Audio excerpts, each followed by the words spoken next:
I hear you. There it is. Oh my god. Can I scare you? What? Ah! I genuinely have never played a game like Routine. Nothing has ever induced this sheer, unadulterated panic in me, while also looking so stunningly beautiful. You're trapped on a moon base with something, and the only thing that keeps you alive is your device. All the while, you are busy trying to figure out what on earth has happened here. I don't know if I can continue this game. I've never played something like this. And it all starts with the moon.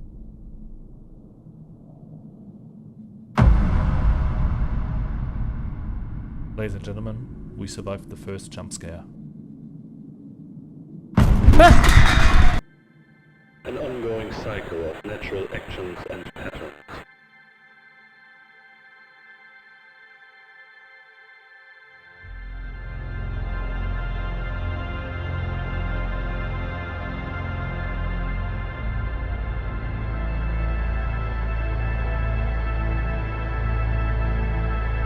We started this journey together, chasing the unknown, seeking what we could not see. But now, we're lost.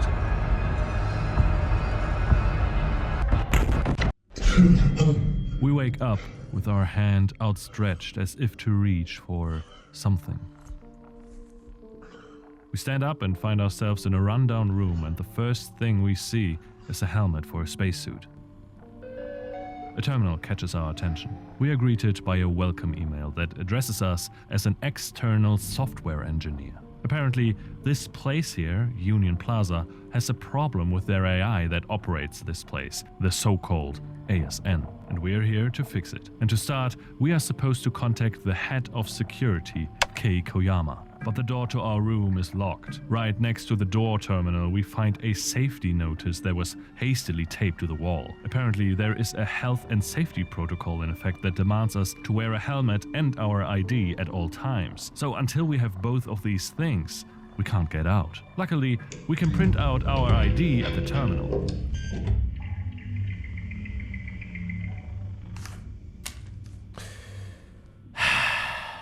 We crouch, pick it up, and pin it to our breastplate. As for our helmet, we already saw where we could get it, and as soon as we put it on,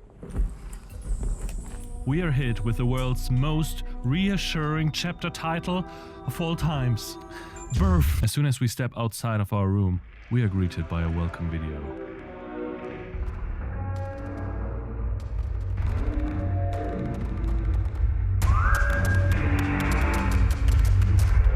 Seems like this ASN is indeed taking over the space. Looking around, we find a dark and empty hallway. Not a single soul inside. Only welcome messages in different languages. When we walk down towards the shuttered end, this happens.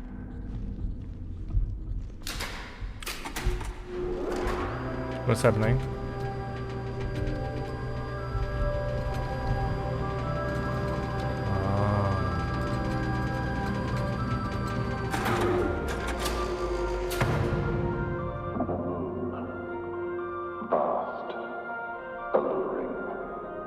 Magnificent. Welcome to Union Plaza, your gateway to the lunar frontier. Please take a moment to appreciate the breathtaking panorama of the moon's surface stretching out before you.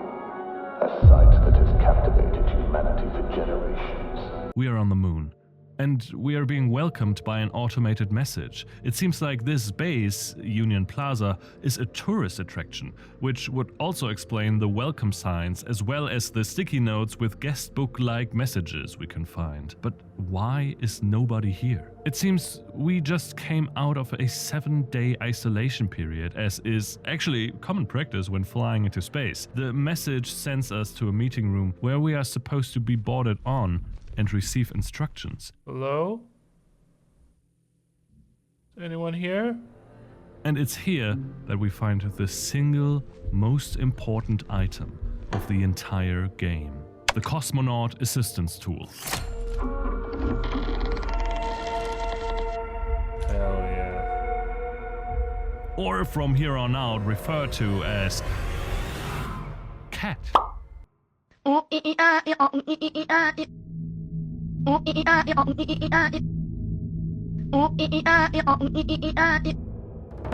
diabolical evil does he have in mind?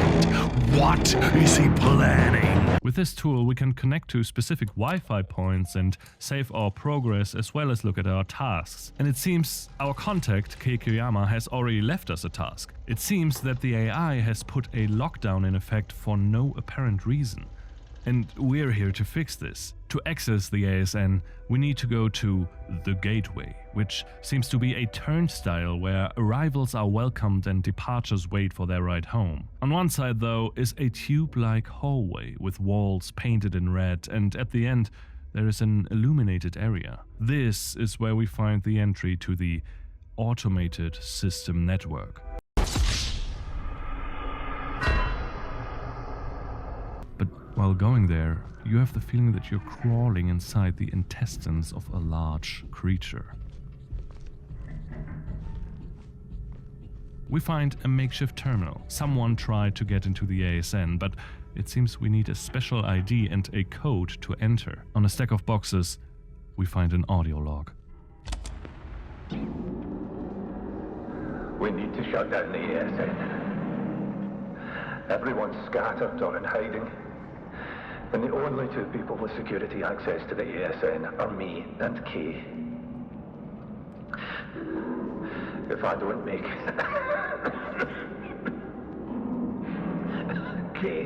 Kay's your only shot. Find her. Shut it down. I don't know if this man was heavily coughing or if this is how Scottish people talk. But he was probably the one who set up shop here, and he gives us more reasons to find Keikoyama. We need to find her to get the ID and to get the code. That is our main objective now. Ignore that he said that everyone is in hiding or that we have yet to see a single person. That is none of our business. We're just here to do our job. We are just here to fix this space's AI. On the other side of the ASN hallway, we find a shuttered gate leading to a tram station. And taped to the wall is a hastily written note informing us that we are supposed to shoot the fuse box to open the shutters. But what fuse box? Oh, I guess this one? Let's see. Whoa! Holy shit! Turns out that our cat can emit some kind of electromagnetic impulse that can short-circuit certain devices. And as we will soon find out, this gun is the only thing that will keep us alive. Behind the gate, we find a dimly lit tram station where we can board a train. We can choose a destination. Either we go to the living quarters or we choose to go visit the mall. Unexpectedly, you can visit these places in any order. I chose to first visit the living quarters, where we have our first encounter.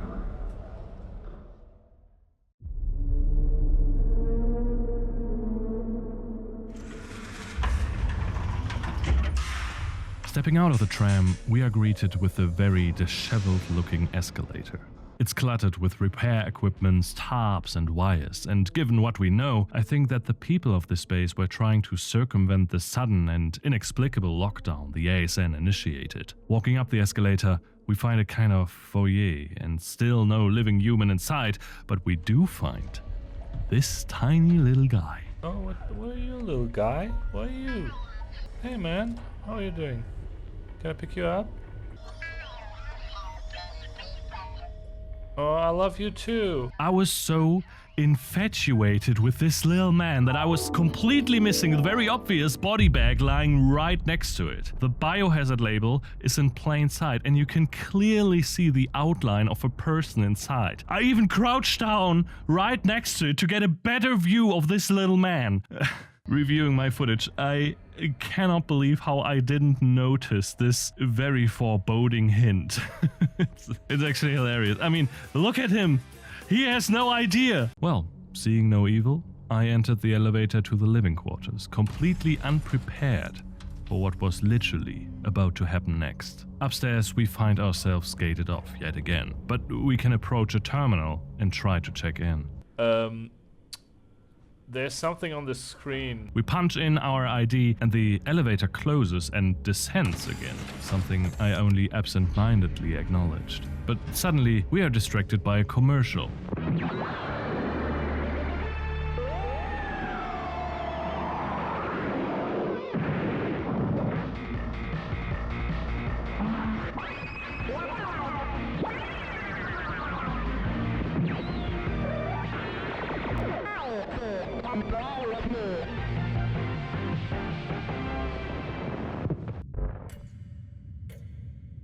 You have the sudden urge to subscribe to this channel.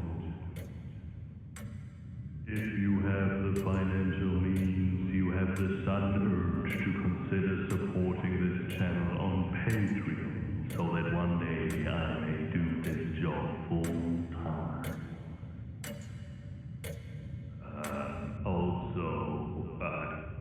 Ignore that there is something coming up in the elevator. You know, at the time, I thought that these rumbling noises were the gate opening. Okay.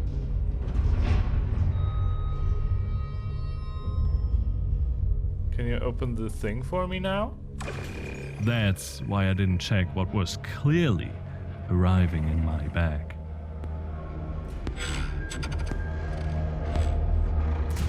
What is that? What is that noise? Oh! Oh! Oh! Oh! Oh! Oh! Oh! Oh! Fuck! He fucking dodged it! There we go. Okay. Oh fuck! Oh fuck!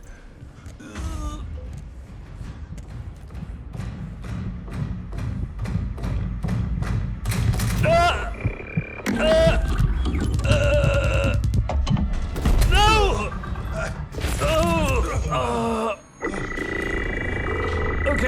Okay, you got me. You got me. Okay, I think I lost him. Okay. Okay. I think I'm safe. But now I know. Now I know why the... Oh! He's still there. Oh, no! No, no, no, no, no, no! This is a good time to warn you. This game is phenomenal. It is already one of my favorite games, but the best thing you can do is go into this game without knowing anything, basically. Not knowing what this game is capable of, like the robots dodging my shots or standing still around the corner, weighing me in some sort of false sense of security. And this is obviously just the beginning. This first half of the game is comparatively harmless of what will await us later. If you plan to play this game, please do so before you continue with this video, because I will go over a lot of details, spoil a lot of stuff, and also give a thorough explanation at the very end. You've been warned. Also, have you heard of my Patreon? These are Type 5 robots. They roam the living quarters and at times stand completely still, only to activate all of a sudden. Are you cool? Are you cool? And when they see you, they hunt you down until they don't find you anymore, or until they get you.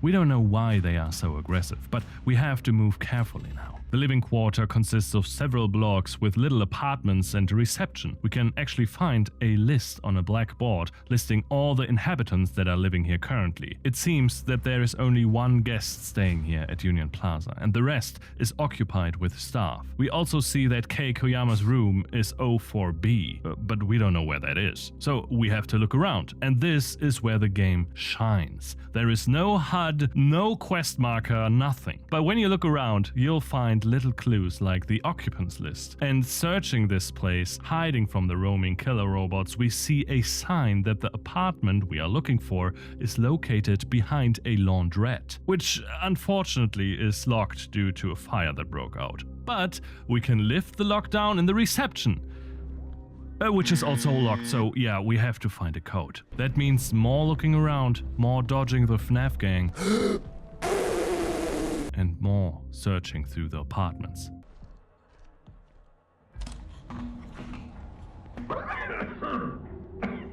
We find another audio log from the heavily coughing and/or Scottish man.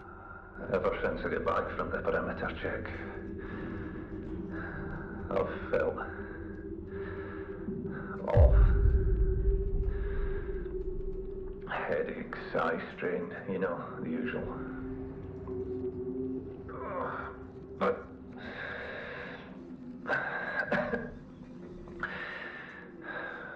there are moments when I feel like someone is talking to me. Almost sounds like my own voice too. That sounds crazy. Hopefully it passes soon. At least taking care of me. Wait. This means nothing to us. What? Perimeter check. Why is he hearing his own voice? Who's Lee? Luckily, when we check the terminal in each room, we can read through emails that give us a lot of context. The man that we listened to twice now is John Cooper, and he is in charge for keeping the base operational. Apparently, there was a lunar quake, and he went out to check if everything was alright. But ever since, he felt sick and got treated by the general practitioner on board, Samuel Lee. That's the Lee! But since he is the only doctor on board, we can read that many others reached out to him and began to report similar symptoms to John's. Headaches, blurry vision, gaps in memory, and more concerningly, weird hallucinations. You know, reading these emails is actually a strange experience because we have still not seen a single human being. But after going through their chats, we get to know the people that were living here. Similar to Proximate, we get to peek into the lives of complete strangers, like Jackie Huntley, who was in charge of the living quarters and was womaning the reception here and in the mall most of the time. We get to know that her sister Julie was also working at Union Plaza and that she likes to sign her notes with a little drawing of a paw, and that she's engaged with a guy that operates the CCTV, which she left a little surprise for that we can see when we operate the CCTV. This gives us access to the reception from where we can lift the fire protocol that currently locks us out of the laundrette and therefore Koyama's room. But we also find another audio log of John Cooper, this time a more sinister one. What the hell? A Type 5 just attacked someone. Killed them. I ran. I had to, but I swear it was stuffing his body into a bag. God. I think it was a recent Union Plaza guest. This must be tied to the perimeter check in the ASN. I know it. I need to do something. Okay, so the robots are actively hunting down people to kill them? Yeah, we've noticed actually. Ow!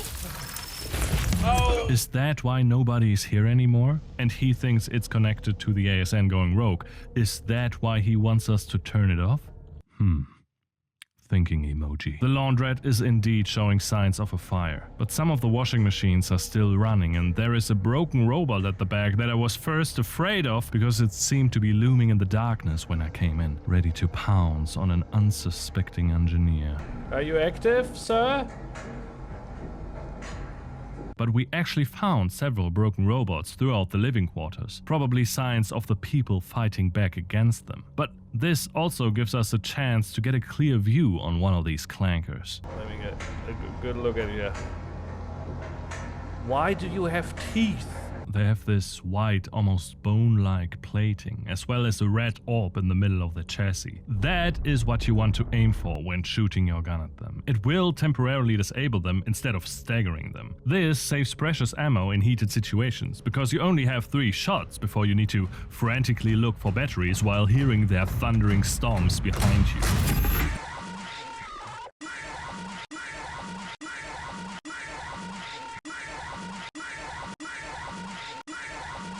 Next to the broken robot, we finally find Kei Koyama's room, where a whiteboard immediately catches our attention. It seems the head of security already made investigations on her own and has plotted the timeline of events. It all begins with the lunar quake that prompted the perimeter check of John Cooper. After that, the ASN initiated a lockdown of the base, apparently after reviewing the data of John. This is where they called for external help, an external software engineer that knows the ASN inside and out. That's why we are here. While they were waiting for us to arrive, they wanted to shut down the ASN as the robots suddenly began tagging and bagging every human in Union Plaza, and they suspected that the rogue AI was behind this. John was supposed to shut it down, and that's why we found an audio log at the makeshift access terminal. But he didn't report back, and that's where the timeline ends. The last thing Koyama wrote was that she wanted to review John's data and help us enter ASN, which didn't happen.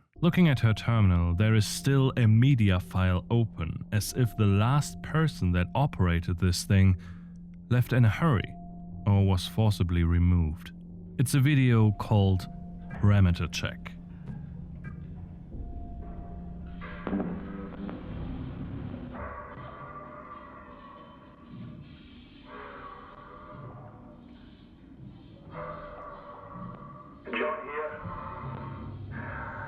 Just completing the parameter check after the latest quake. Everything remains stable. Pipelines look good. Everything's operational. No damage to the base or its foundation. The ASN recorded no meteorite or small asteroid impacts on the surface.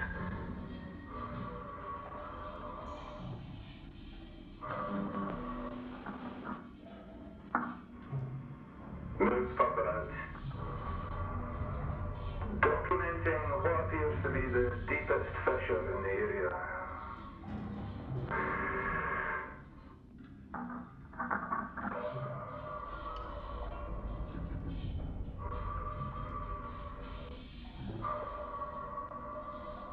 What's that? Is that sheet? Thermal top, maybe. Oh, wait. 85% Hugo. It's a body. Is that vegetation? And it's going from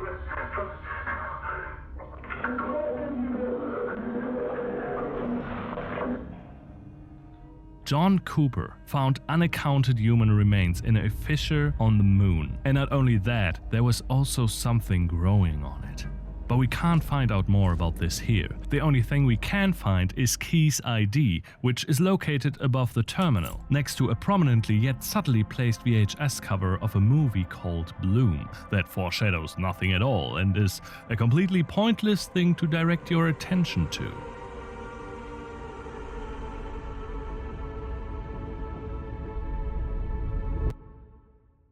With the ID in hand, we can make our way back to the tram.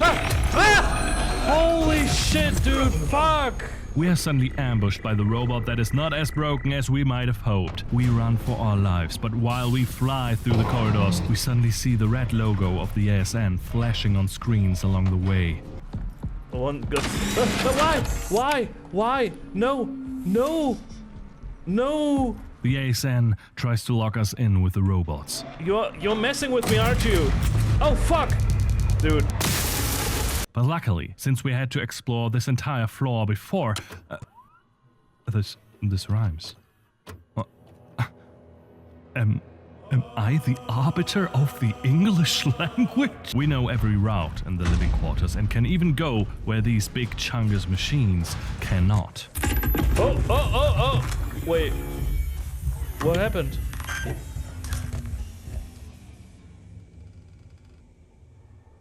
Did you die?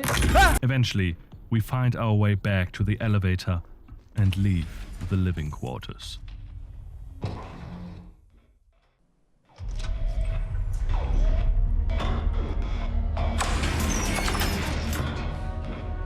You know, these chapter titles make my graphic designer heart beat a little faster. They are so cool, but they don't really mirror what is happening, as far as we know.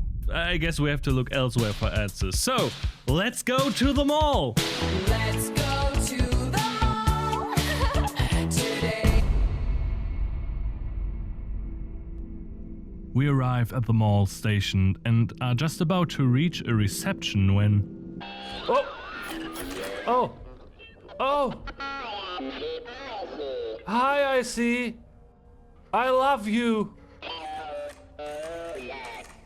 Oh my god! We are greeted by a little assistance robot called IC. The one we saw a toy commercial about, remember? When I used the chance to plug my Patreon? You know, my Patreon that you can subscribe to for only $2. IC tells us to log into the terminal and... may you find mercy if you don't comply. We need to enter our ID, which is case now, since we went to the living quarters first, but when you come to the mall first, you need to enter your printed ID. And both work, so every route is fine, you can do anything, it's all good, so don't worry about it and forget that I kind of redundantly talked about this and stalled for time. So this video is 1,000 years long. We are prompted to state our reason for the visit. If you select business, the terminal will inform you about a security meeting that is supposed to take place. But if you choose pleasure, it will serve you another ad for a new module to upgrade your cat. Both options are merely there to point you in certain directions, but when you click finish, the terminal thanks us for checking in and calls an elevator for us, which doesn't work. Also, the door won't open, and the network cuts out, and then the terminal shuts off. Luckily, we have a very adorable assistant to call for help. He walks up to the terminal, looks at it discerningly, before coming back to us with a conclusion.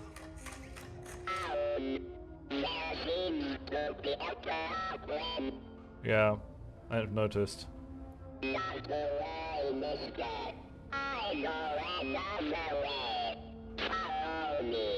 I will, I see. I will follow you to the end of the world. And then we actually go on a little trip with the cutest little thing in the entire world.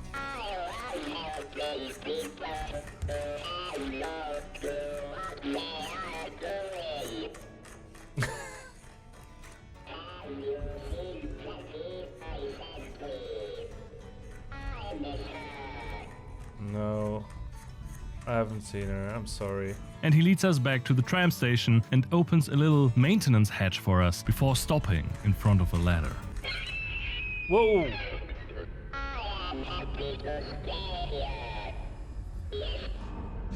Okay. We climb down the ladder and finally enter the mall. Goodbye, Icy. See you on the other side, buddy. Hi, I don't want to spoil anything here, but I just want to point out that we just left our only source of solace and companionship behind for the rest of the game.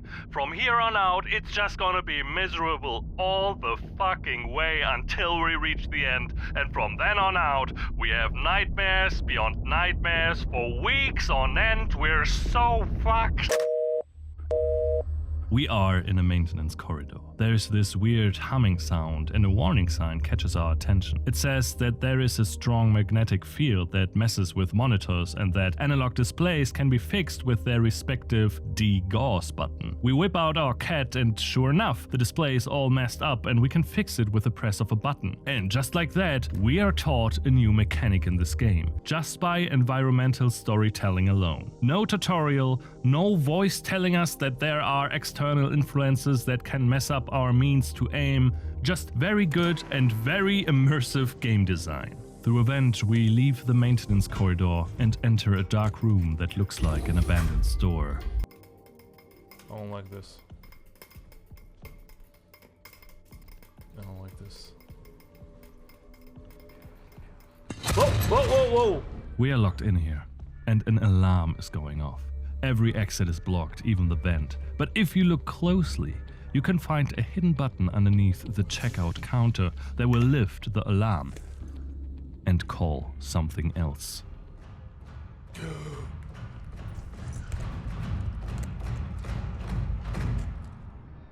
No.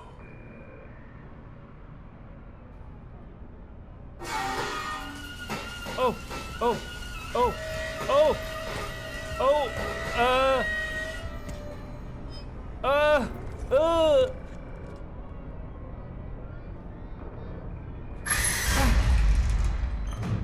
you go. You know, when you make videos about horror games, you naturally grow resistant to fear. Why does it send a fucking After we tactically retreated to a place where the robots cannot harm us anymore, we find the security office of John Cooper, in which we find another whiteboard discussing the pros and cons of a certain ultra-view module for the cat, which seems to be a potential security risk because you can see fingerprints left behind on screens. And curiously, we find these drawings of blooming flowers everywhere. Oh look, there's also a cover of the VHS that I told you to ignore. We find another audio log. I shouldn't be recording this. When I returned from the perimeter check, a Type 5 escorted me directly to the ASN. No explanation, and definitely not protocol. They'll bury it. I know they will. I know what I saw, but what was that? That thing sprouting from the body? Okay, get the footage. Make a copy. Don't let them hide it. This audio log describes what we saw on the whiteboard in Koyama's room. After Cooper came back from the perimeter check, one of the robots escorted him to the ASN, something they wouldn't normally do. Wait. You mean to tell me that this is not normal behavior? On the terminal, we can learn what happened to Cooper afterwards, and this is where I noticed the level of detail we are working with here. You see, we can open a gate from this terminal in a playground, but when you go there before you find the security office, you can find a little self-written note hanging next to it, where Kay informs the mall grounds manager Todd that she knows that he's been working late recently, and if the gate is closed, he can open it from the terminal in Cooper's office. Obviously, on a surface level, this is just a hint for us, the player, telling us where to open the gate. But when you go through the emails in the terminal, we see that Cooper asked Todd to take over his shift because he was feeling under the weather after the parameter check. That explains why Todd is working late. That's why he doesn't necessarily know why the gate is closed and how to open it. This Todd is usually not working this shift, and so this note next to the gate has a legitimate in-game reason to be here. I know it doesn't seem like a big deal, and it's only a tiny example, but every note, every document, and every sign has been given a legitimate reason to be in this world, and it almost seems like it only functions as a hint after the fact. Everything is interwoven and interconnected so tightly that you notice that the devs went to great length to think about how to make everything as immersive as possible. Like, why a piece of paper with, say, a drawing of a flower, to just pick a totally random example, lies in the office of Cooper. I truly appreciate this effort. Now, if you would please forget about the fucking flower. In order to go through the gate that we just opened, we have to cross the playground. And it is here that I have to warn you about a very graphic sight. Because leaning against the wall is a broken IC unit. I know, it's... better sense of that. Behind the playground, we reach a room that had a profound effect on me. Oh. What the fuck is this? This is so fucking cool. Holy shit. Holy fucking shit! This game! It was made for me! This is my game! Right next to this glorious and very loud display of human ingenuity, we find, in my humble opinion, the best puzzle in the game. We enter O'Neill's Electronics, which we saw an ad for if we chose to declare that we are here for pleasure rather than business, and according to that, this is where the place where we can find an upgrade to our cat. And true enough, we find a display prominently featuring the UltraView module. It is quite pricey, but since no one is around to see us, we can, you know, just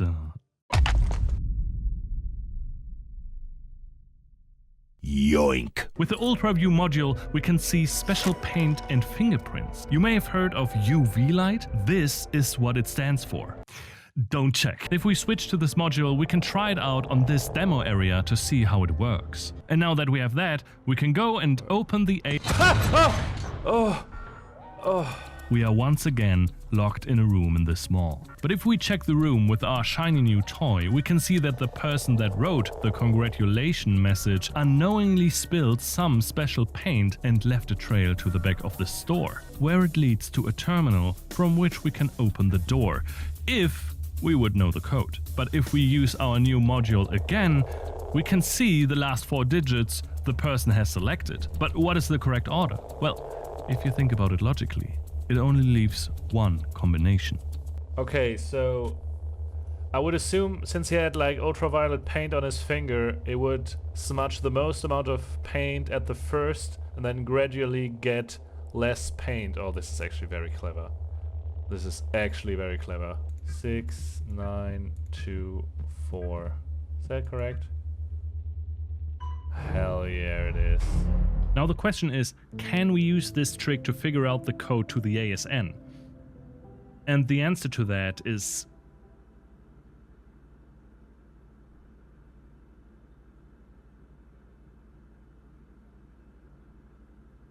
yes. This puzzle and mechanic is so cool, and it doesn't stop there because the person who spilled the paint also walked out of the store and we can follow the trail all the way into an atrium. It's actually quite nice in here. Well, if there weren't these murderous robots around. But for some reason, there's this clicking noise here. What is this? Oh! There's a little... There's a little fishy flapping his little fins. Bye-bye. Okay, hi. It's me again. I just want to make something clear here. I am not showing you random stuff that I find cool or cute. Everything I show you will be relevant, even the little fish here, as we will soon see. The atrium also harbors the only exit to leave the mall. But it is, of course, currently closed. But that is not the only problem. The exit, Ausfahrt. No, I think you meant to say Ausgang. In this case, it's Ausgang. Ausfahrt is for cars in a parking lot, for example. It would technically still be exit in English, but it would be Ausfahrt in German then. And now it's Ausgang.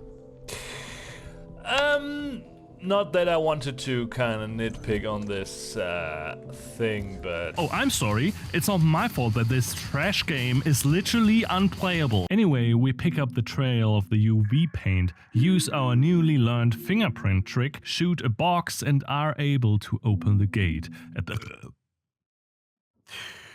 I'm terribly sorry. And are able to open the gate at the terminal in John Cooper's office. Oh, what?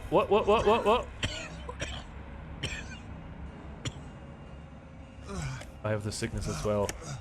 Wait, I know we've been reading about people getting sick here with funny vision, and we've literally heard the memoirs of a coughing man thrice now, but why did we catch it? We literally came out of isolation with an airtight spacesuit on. There we go. Whoa! The ASN has overwritten all of our controls again, like it did in the living quarters, and additionally to that, it has gated off several routes leading to the exit, and it funnels us into tight corridors where it stationed Type 5s and where we have to witness war crimes.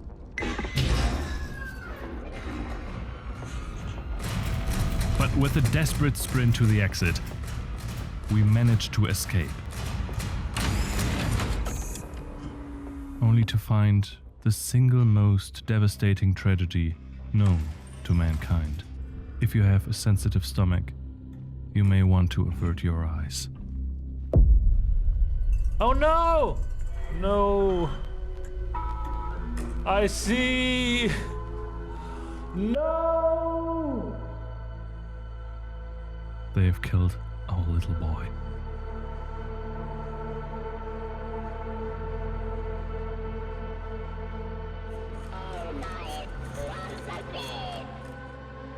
A devastating loss. No more will it react to our call.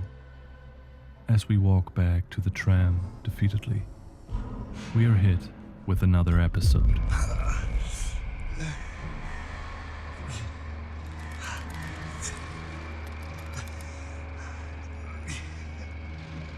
And collapse on the spot.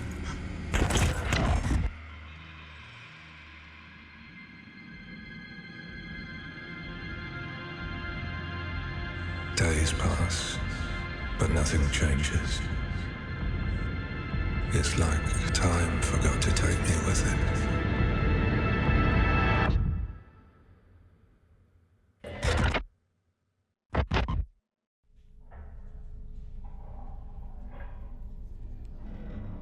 We wake up in the train with the wonkiest of visions. How did we get in here? Well, guess we have to ignore this unsettling fact for now because we have an AI to shut down. Back at the gateway, we go straight to the makeshift terminal. Since we are sporting the ID of K, the identification scan turns up valid as is indicated by the subtle success jingle.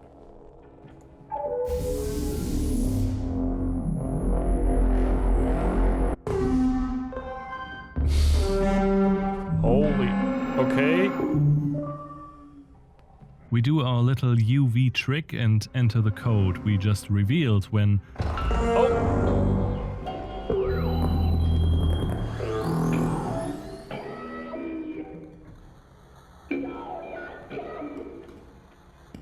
What?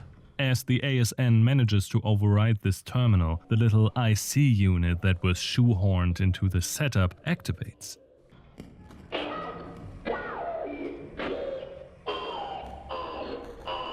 I will, little buddy.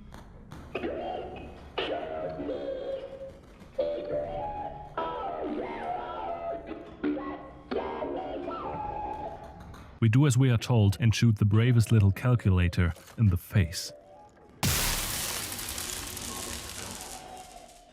The IC unit dies, and we suddenly hear a door open. Oh! We enter an elevator and ride it down to the ASN core. A blood-red hallway awaits us as the title card for the third chapter drops. The first thing that catches our eye is a body lying on the floor. Was that a guy?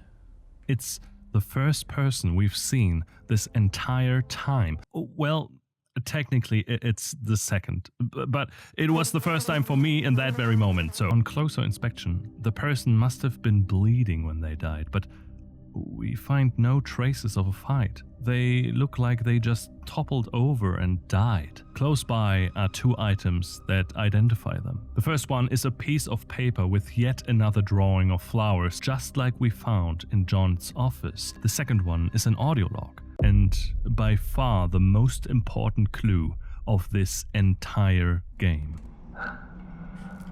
I tried. I tried to reach you.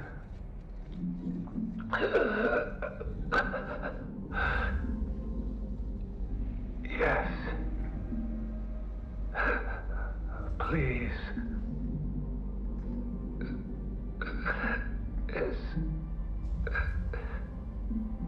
beautiful.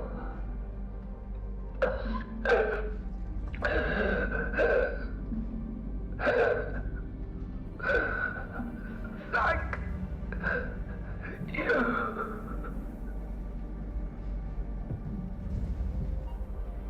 We just witnessed the last moments of John Cooper. That's why he didn't report back when Kay sent him to shut down the ASN. But it's weird, right? Through his labored breathing, we can hear him talking to someone. It sounds like we are standing next to him while he's on the phone and we can only hear his side of the conversation. We will most definitely come back to this, but for now, we go further than John Cooper ever could and step into the room of the ASN core.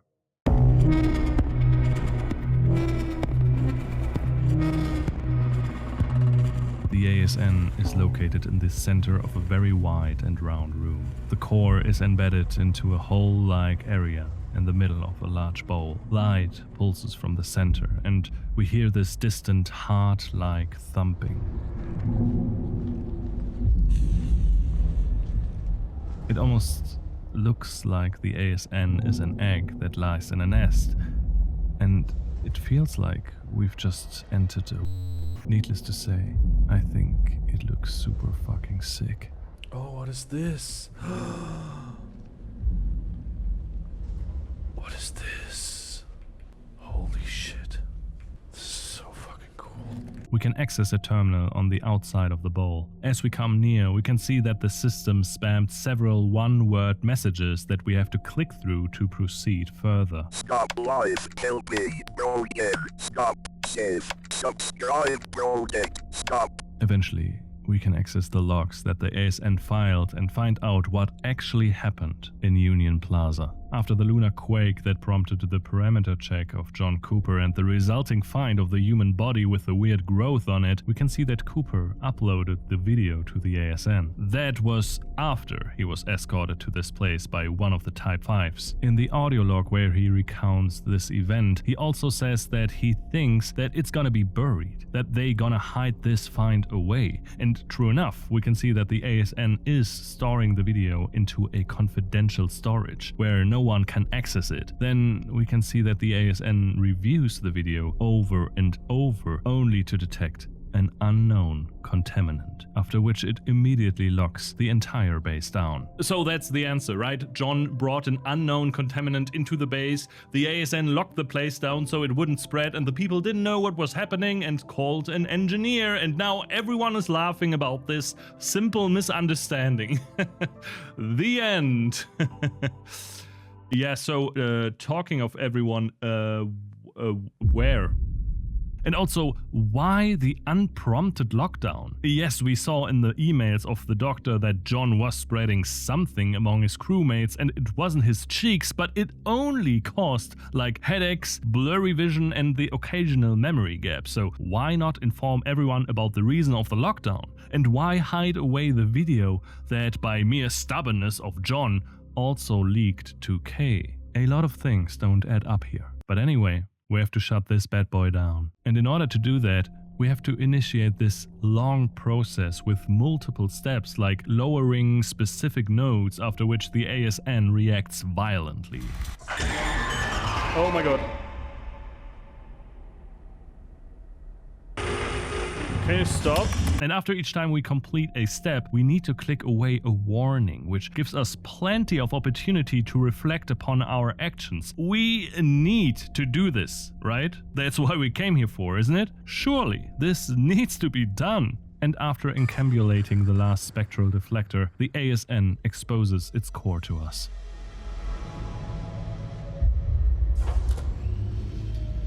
Oh, weird. We have seen this orb before. It's the core of every Type 5 robot. It's the one we have to shoot to disable them, so that's what we have to do here as well.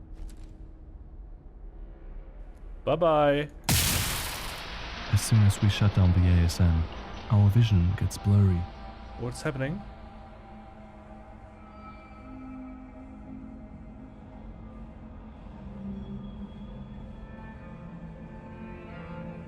And we see a little seed floating from above.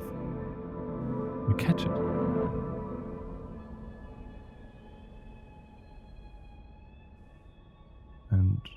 wake up to a strange sight. What?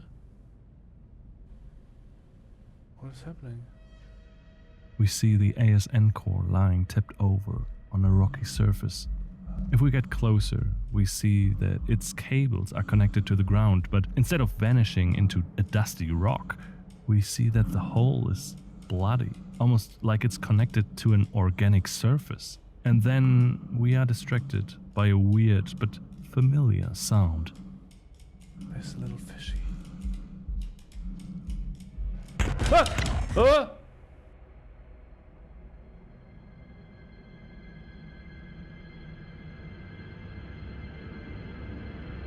I bloomed gently,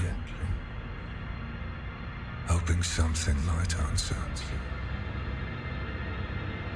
Did it find you?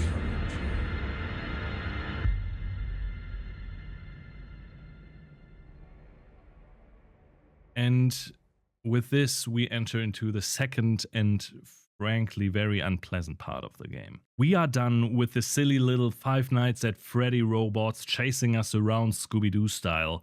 The game changes drastically from here on out. And I want to warn you, all jokes aside, you will hear me scream.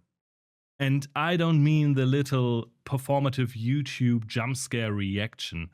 I mean that this game made me scream in legit, heartfelt terror and panic. And if something like that upsets you, I'm sorry in advance.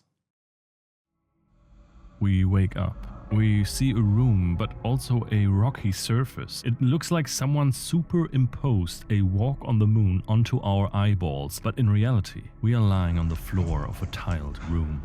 And before we can get our bearings, a recorded voice speaks to us. Welcome to the re-entry chamber. This is your initial and preferably final point of reintegration. Returning from the canal can be unyielding, unforgiving, and disorienting. Take a moment to gather yourself and embrace your surroundings.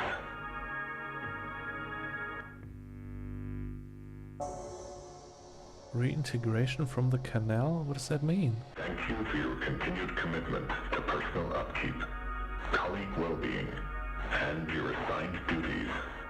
This concludes the re-entry process. Congratulations, we've been successfully reintegrated. What that means or why we had to do that, we don't know. But we have finally time to check out where we are. Where am I? As the title card for Chapter 4 drops, we look into a room that couldn't be more different from the last time we saw a chapter change. This room here is more like an elongated hallway with pillars every few meters that have these little lights at the bottom, giving me the impression of some occult ritual site. This whole architecture suggests that it leads somewhere, that there is something at the end of this runway, but at the end is just an airlock leading to the canal, whatever that is. The terminals are all offline, so we can't open this door, and besides, we can hear our own breathing in this room, which really freaked me out. I hear breathing. Oh god, but is that me? I don't like this room. I'm gonna go. Eventually, we find this very narrow corridor that I really liked. Oh no. Oh no. I don't like this at all. And it leads us to a brighter part of this weird place. But then we find a tree.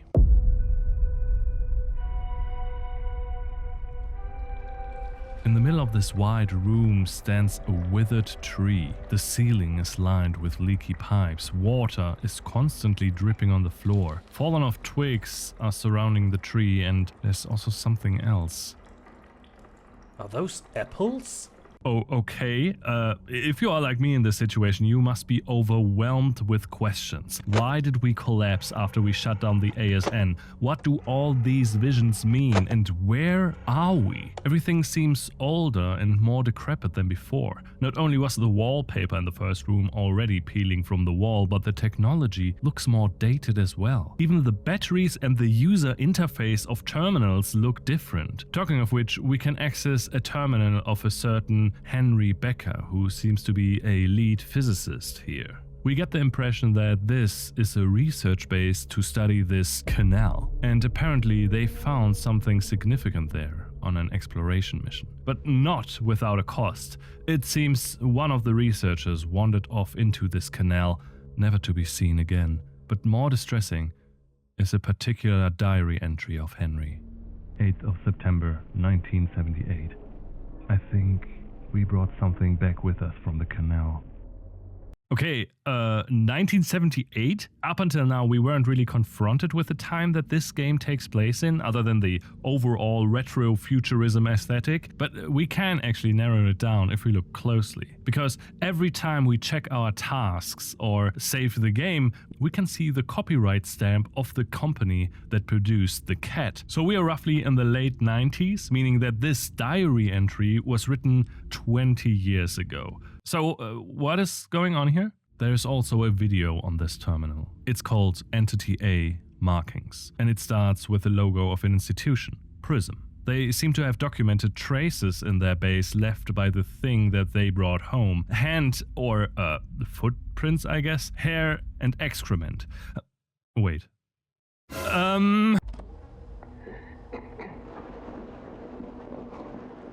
This is Dr. Weber, clinical psychologist for Prism. Today is the 8th of September, 1978, 11:28 LTC. The canal's influence is undeniable. They are essentially unraveling an unusual series of effects, both remarkable and concerning. I suspect I will soon follow. Until then, I remain committed to my work, observing and documenting the canal's effects on personnel in the ward.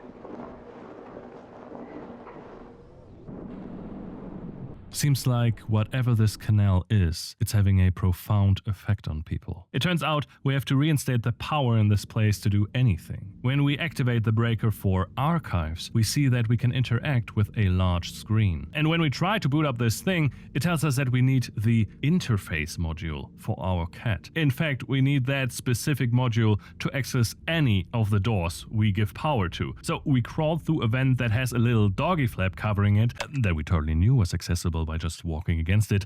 What? Since when is this a thing? The fucking dog flappy thing? Oh my god, and here I am, 45 minutes later. And enter the reception.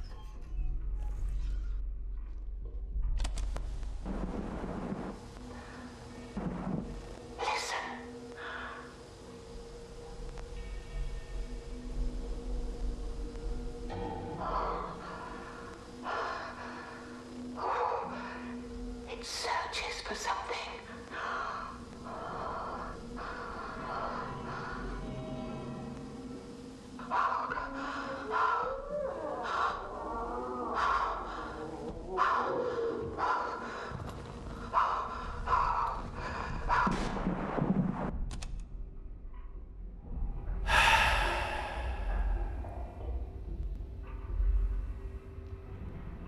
I don't like this. On a nearby desk, we find the necessary cat upgrade.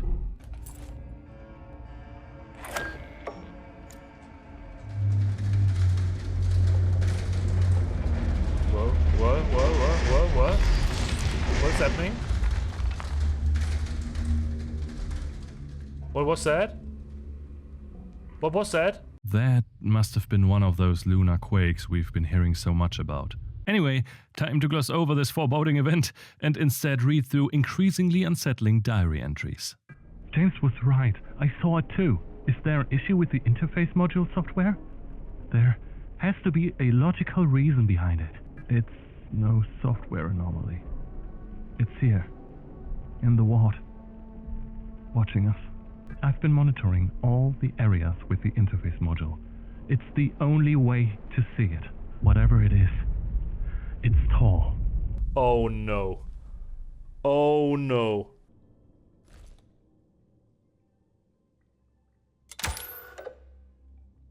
Oh no. I imagined the worst.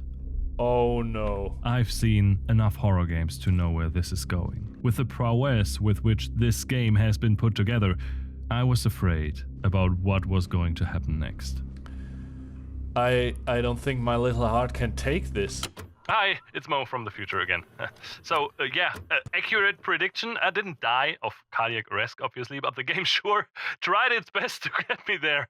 I mean, as of right now, literally nothing has happened. We didn't see anything. All the game did was drip feeding me information about something being seen here 20 years ago. Something that can only be seen with this module. Something that, now that I think about it, could have been stalking us this entire time. I don't think I can do this.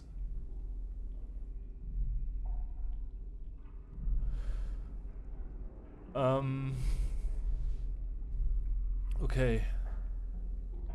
Let me think for a second here. You can tell just by listening to me being audibly unnerved in my erratic movement that all these information did their job.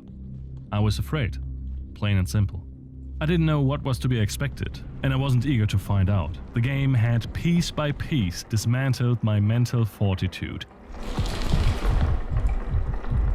Going back, we can now verify that we have the necessary security clearance to access this archive. We boot it up and see that the servers are offline. We have to fix them, but this means we have a big problem now. With all this knowledge of something creeping around here that can only be seen with the module that simultaneously functions as a key, we kinda have to explore the rest of the base now, which suddenly feels way more dangerous. Why so loud? Psst. Oh, it's a plant.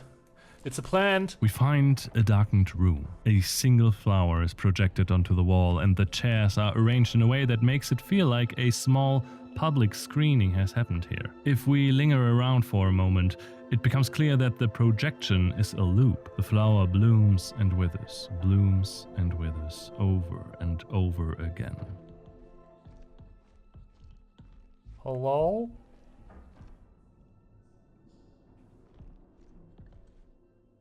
Is there a monster here? Is there an invisible monster here? If so, please make yourself known. Guys, we're good. Nothing has formally declared its presence. Therefore, we are absolutely 100%. What are you? What happened to you? We find a human body. Well, kind of. We find what once must have been a human body, but has since dissolved into some sort of mucus, from which now a fungus-like growth sprouts. Only a rubber suit and a face mask remains. Interestingly, the face mask is still completely filled out, whereas the rest of the body is completely gone, even the bones. The body emits sounds, a rustling, like there is an army of insects going to town on what's left of these human remains. There is life here. This is not the first time we see a body in this state. We have seen this before. It looks similar to what John Cooper found on his parameter check. This place is getting weirder by the minute, and if we don't want to end up like them, we have to find the servers, which we can reach by using this elevator that has a little note attached. Elevator can be faulty. Give it a moment and try again. We go in, and it works perfectly fine. We descend into the server room, where we will encounter it. The elevator door slides open, and it's eerily quiet. Hello? Oh, it's quiet. Oh. Hello?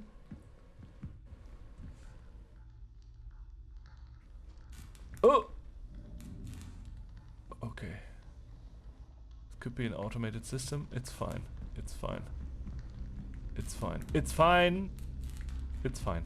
Look, there is the terminal for the servers and a very ominous looking hallway where practically anything could sneak up on an unsuspecting man operating the terminal with the bag totally exposed to said hallway. We boot up the server, but it doesn't work. We have to do some honest to goodness troubleshooting. We run diagnostics, but for that we have to connect our cat, which means we cannot look behind us anymore. And just as we do that, we hear a noise. What? Was that something heavy stomping on the ground? Either way, we need to remove damaged parts from the server. One by one, we extract these faulty reels from the wall next to us until we extract the last one. And that's it. You've been God. The game really knows how to build up tension to make you jump at a steam exhaustion. And I wanted to kind of up the ante by telling you that we will meet whatever is roaming in this place, although we will only meet it way, way later. Ah! What?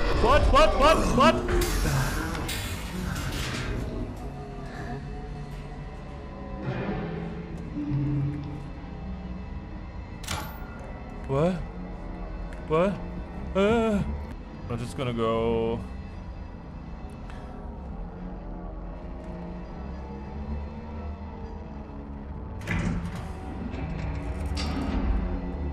No. Please.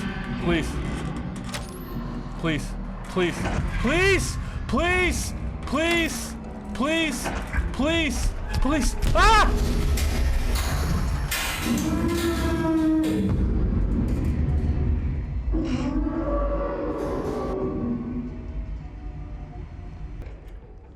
Whatever we just met down there, it now knows that we are here.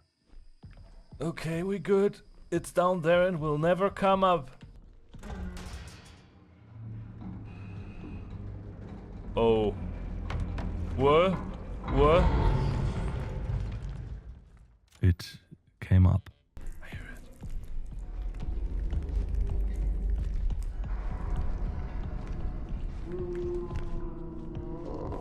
Oh my god.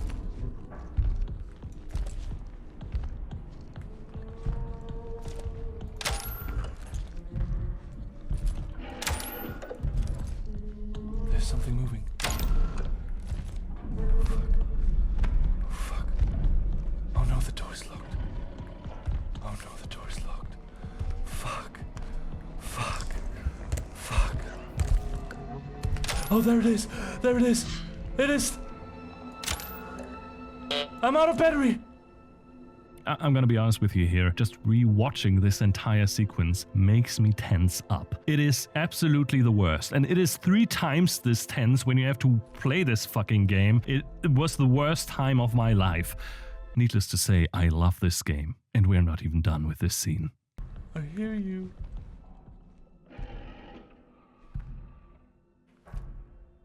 Oh, there it is. Oh my god. Can I scare you? What? Ah! What the fuck? Ah!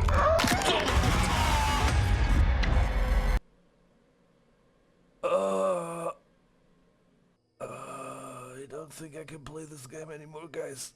This game is so phenomenal. Just look at what organic fucking movie-ass scenes develop naturally. The slow build-up, only hearing the sounds, and then you see the faintest glimpse only to have your batteries depleted with the most perfect timing. And I think it's not scripted, or at least it didn't happen in my other playthroughs.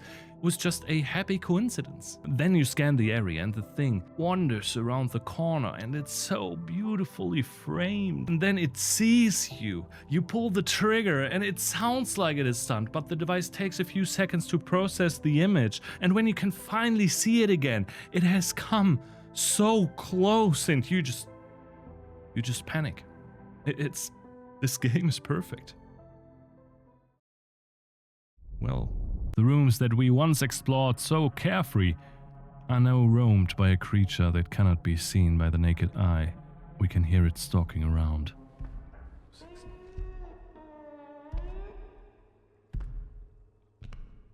Booting up the archive now with the servers online finally gives us access to them, and we are met with an emergency objective. An emergency echography of the canal must be performed. This requires level 03 security access. If you lack clearance, report to the founder in the Annex station. Okay. Yeah, well, these things don't tell me anything as well, but if we look into our tasks, we can see that the player character has written it down. And I don't know if I've missed it or not, but something significant is happening in the canal, apparently. And we have to perform that emergency echography. And for that, we need to go to the Annex station. And to go there, we need to use this elevator, but we need a level 2 clearance for that. Luckily, we can read a message on the archive terminal that points us in the right direction. The vestibule. This is Carly. I'm leaving this message for any remaining members of Prism still inside the station. We are trapped in the ward. The surface airlock requires security level 02 to open, but Mason is the only one with access, and he's locked himself inside the vestibule in fear of contamination and exposure to Entity A. If you're reading this, decipher Mason's code and retrieve his ID. The founder needs us. It seems that one of the crew members of this base, James Mason, has been going crazy and locked himself into an area called the vestibule. The vestibule. No, I'm so confused. Okay, the vestibule. Okay, now everything sounds wrong. Okay, I was just gonna say the vestibule. I've never heard this. Bear with me, okay? Not a native speaker here. It's the vestibule. If that's incorrect, I'm sorry, okay? It's hard out here. Where was I? Okay. And he was the only person with the necessary security clearance to get us out of the ward. Which is the name of this base, by the way. This base is called the ward. I don't know if I've mentioned it before. Just to be safe, it is the ward. We can actually find this locked off area and the device in which we have to enter a code to open it. The distress message said something about deciphering his code, and we can actually find a weird self-drawn matrix with symbols on it. And there's also something written on the back, another matrix, this time with numbers. Right next to the diagram are 4 photos showing random locations throughout the ward. Some are easily recognizable, some look like they could be anywhere in this place. Now, what does this all mean? Is there anything here? Like a sign? Do I need to maybe use this? Yes, I do. Okay. It means that we have to go on a hunt for these locations while an unknown, invisible creature is roaming around that we can only see with a special module equipped. But we need to unequip it to actually see what we are looking for. It is absolutely diabolical. I really didn't want to meet up with this creature again. And lucky for me, I didn't hear a peep of that thing in a while. And I would like it to stay that way. It's loud when it's roaming, right? It's not like standing still like the robots. Is it? Turns out that this guy hid the solution by drawing the symbols with UV paint on the walls and even on the tree. And it doesn't stop at the symbols. Across the entire ward are little drawings and arrows and fungal growth. I found 3 out of 4 locations fairly quickly, but I couldn't figure out the last location, so I was considering to brute force this puzzle. Hold on, what are the options? Maybe I can narrow it down. Gaining more confidence, guys. Gaining more confidence. Okay. Yeah, I got that. I got that. I got that. But where is this? I don't...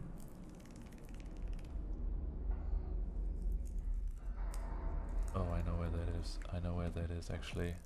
Hold on.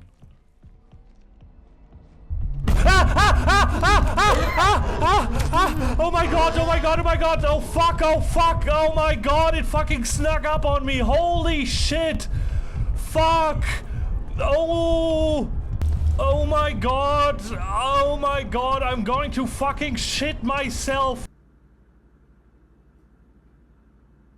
Listen, am I proud of how I reacted in this situation? No. But in my defense, it is a really scary ass game. And I was also caught off guard, okay? I've literally just figured out the last location. The thing is, it won't be the last time you will hear me scream. Please remember me as the level-headed, cool guy that has everything under control, okay? The one you know and love. Please. Now, the good news is that we know where the creature is. The bad news is that he is kinda guarding the general area of the riddle we have to solve.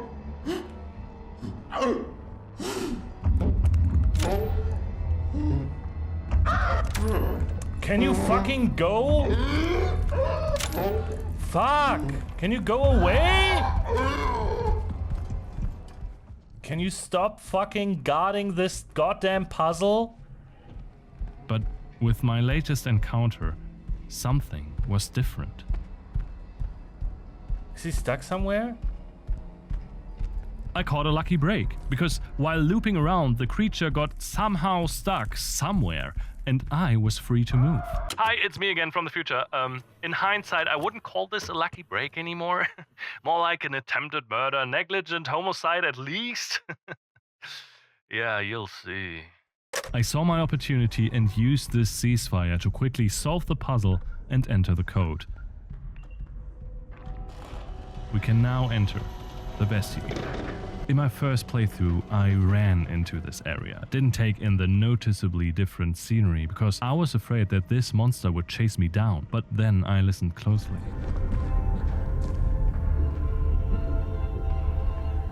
Still some stomping around in there. The vestibule is a long and open room lined with pillars that lead to a basin of water. It has quite a different texture to it. It kind of looks rust-colored and architecturally distinct from the other rooms. It kind of reminds me of a brighter version of the blue hallway from the very beginning of the level. And there's also this word, vestibule. I'm not a native English speaker, and these kind of words that aren't used in everyday conversations confuse me very much. So I looked it up and found vastly different meanings.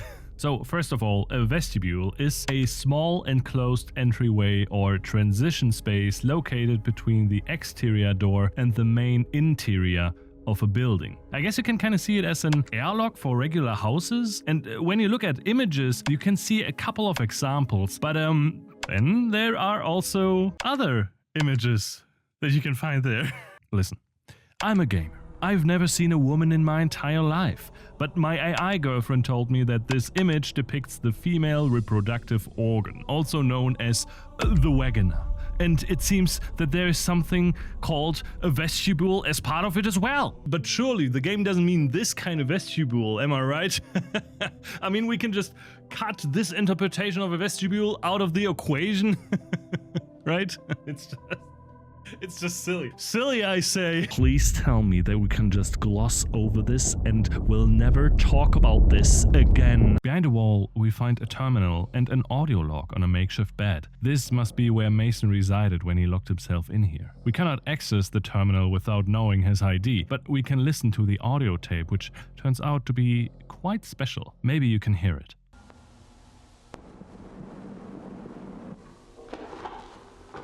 This is Dr. Weber, clinical psychologist. Today is the 19th of February, 1979. 1846 LTC. I've been compelled to implement a 3-stage process to help mitigate this delirium. The first stage is the re-entry chamber, a mandatory step for any personnel returning directly from the canal, though regrettably not all exhibit the requisite discipline. The second stage, which I regard as the most critical, is the anchor. I've repurposed a hall within the Commons to repeatedly present footage of a hollyhock in bloom. Repeatedly watching it grow seems to have a noticeable calming effect, a basic yet apparently necessary comfort. The final step, designated the alignment procedure, is situated within the vestibule. This procedure is reserved for those in advanced states of psychological decline, producing a perceived mental and somatic reset.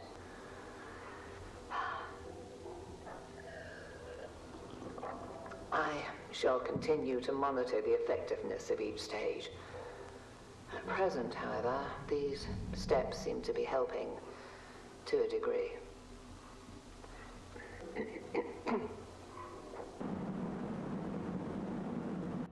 This is the only tape in this entire game that shows signs of wear and tear. The dip in pitch, where the voice of Dr. Webber briefly gets deeper, is called a wow effect and can appear when you rewind and play a cassette very often. And this super minor detail is no coincidence. I think Mason brought this cassette player with him and played this log so often that it began to showing these wow effects. But why did he listen to it so often? And regarding this 3-step process, we didn't know it at the time, but we already participated in 2 out of these 3 steps. When we woke up in the ward, we participated in the re-entry step. And we have seen the anchor video of the blossoming flower as well, which we now know is a hollyhock. The only thing we don't know anything about is the alignment process. But if we look at the other side of the wall, we can see an interface that lets us begin this step of the process. Turns out that it consists of an optical and an auditory test. The first one needs us to look at a video and answer questions afterwards. The second one plays sounds back at us and then asks us how we feel about them. Oh my god. Oh my god. What the Which sound resonated with you the most? Back! Both of these tests seem extremely vague, so that you always have the feeling that whatever answer you give, you are not quite sure if it's the right one. And also, all these tests deal with the topic of human perception, sight and hearing. The last part of the test needs us to drain the basin, and when the water is gone, it reveals a little crawling space. We crawl through and reach a little alcove where a bunch of pipeworks chill. On one of the valves, not really prominently placed, we find the ID that we were looking for. With this, we can access Mason's terminal and find out a lot about what happened here. So we already knew that they explored the canal and that one of the researchers just wandered into it and vanished. Apparently, they took samples around the area of the canal and recorded the entire 4-hour mission, only to find out that almost the entire footage was scrambled due to some sort of interference. So James Mason was tasked to rescue as much of the footage as possible. Meanwhile, they analyzed the samples that they scooped up, and they actually found signs of life. But shortly after, people began showing symptoms of a sickness spreading across the crew: headaches, blurry vision, and gaps in memory. I don't understand. One minute I was working in the Annex, helping with the EL9 disinfectant, and the next I'm sitting in the pass, just staring toward the canal. The significance of where we are is as fascinating as it is terrifying. Then it gets really confusing. Apparently at one point they locked the base down because the sickness was spreading, and next to the very first missing person, 2 more people just walked out of the base, never to return again. That's when they increased the security level necessary to leave the base. But when we read Mason's diary, he writes about the time he was locked inside the vestibule. That's when we finally learn why we haven't seen anyone else around. He describes how the rest of the crew left the base and walked into the canal. And we can actually kind of verify this. There are no spacesuits left in the airlock. So what happened? Why did they first try to keep everyone together only to abandon the base anyway? James Mason, however, did not leave. While working with the corrupted file and trying to restore it, he kept watching what remained of the video over and over again, and it clearly had an effect on him. At one point, he writes in his diary that he can feel it, while the others can't hear or see it. He talks about how one must be cleansed before entering the canal, and that there is still time. Over the following months, he became increasingly obsessed with contaminants and cleanliness. That obsession is what led him to lock himself inside the vestibule. He wanted to keep the area as clean as possible. The problem was that he suffered from the same memory gaps as everyone else. He couldn't be sure whether people were entering the vestibule while he wasn't fully awake, so he designed a lock that only he could solve, and only when he was in a conscious, wakeful state. On the day the rest of the crew left, Mason stayed behind. He believed that he was still unclean and kept repeating his cleansing routine again and again, and I think this also explains the worn-down audio log from Dr. Weber. Mason was so obsessed with purity that he listened to it repeatedly. And since we know he never left to enter the canal, I believe that this is what remains of James Mason. We don't know how he died, and there are so many open questions left, but for now, we can only upgrade our clearance level at this terminal and leave the vestibule. Is he still there? Yeah. So I don't know if this bug saved me from being overly frightened or if it kinda took away from the experience, but since I could still hear it clearly walking in place, I felt safe. Can this fucking music stop?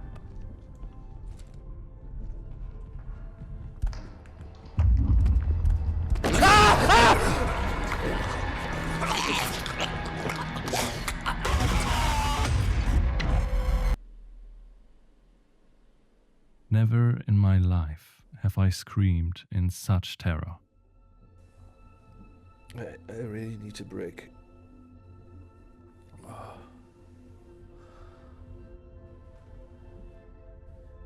I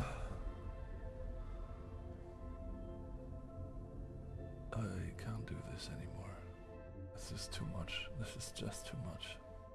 What I first saw as a lucky break turned out to be a really unfortunate chain of events. I was thinking the creature was still stuck, and I think it was, that's why I kinda let my guard down, but it turns out that this sequence is scripted. Unless you walk backwards through the hallway, the creature will spawn behind you every time you return from the vestibule with the level 2 clearance.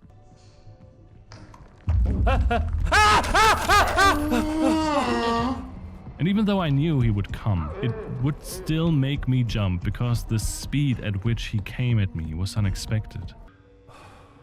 Fuck me,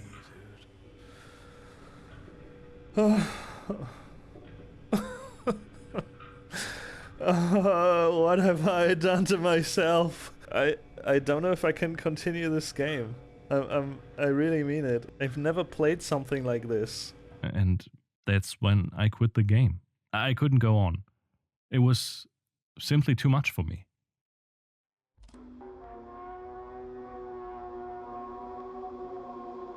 This is William Davis, founder of Prism Institute.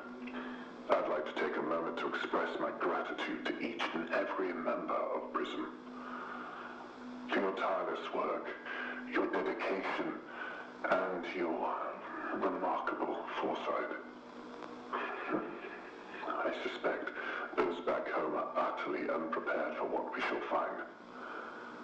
Once the ward is operational, our real work begins, and I look forward to it with great anticipation. After 7 days, I came back to this game because I had to. I was too curious about what was going on and I wanted to see this through. We find this audio log after unlocking an elevator in order to get to the Annex. The message of the crew member Carly told us to get there and ended with "the founder needs us." What really stands out is that this is a relatively small group of people, all crammed into the same base for years, and yet no one ever refers to him as William. You'd expect at least some familiarity on a mission like this, but no, he's always the founder. There's a base full of scientists here, and every single time they talk about this guy, it's with this oddly reverent tone. At some point, it stops sounding like respect and starts more to sound like worship. Especially once we read a message from the founder himself, addressed to the entire crew. Hello, family. The time has finally come to answer the call. We are now ready to embark on a journey to research what beckoned us here. the canal.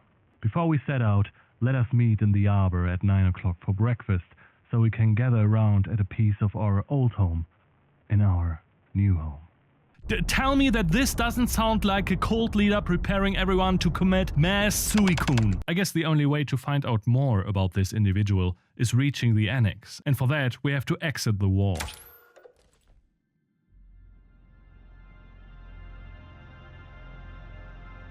We are walking on the surface of the moon. It seems that we need to walk across the moon to reach this new part of the base. There are pylons that guide the way so we cannot get lost. And in the distance we see Earth. And it is at times like this where the game reminds you how beautiful it can be. And it's rather peaceful as well. We can only hear our own breathing and nothing threatening is in sight, even if you scan the area with your cat. And to be honest, I can't imagine this thing lurking around here. It doesn't have a spacesuit. At least we can expect some respite from this creature while we stay in the Annex. Eventually we find the entrance and we are greeted with a larger entry hall, from which we can slip into a decontamination chamber.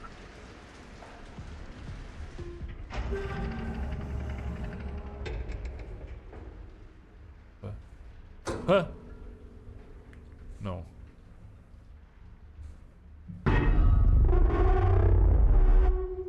What's happening? What? Unable to administer disinfection. Okay. It won't let us in. It seems that it can't administer the correct disinfectant for a certain EL9 contaminant, which also implies that we are contaminated with this infectant. Thankfully, we are not stuck here. We can check out another room. Oh! We find another body.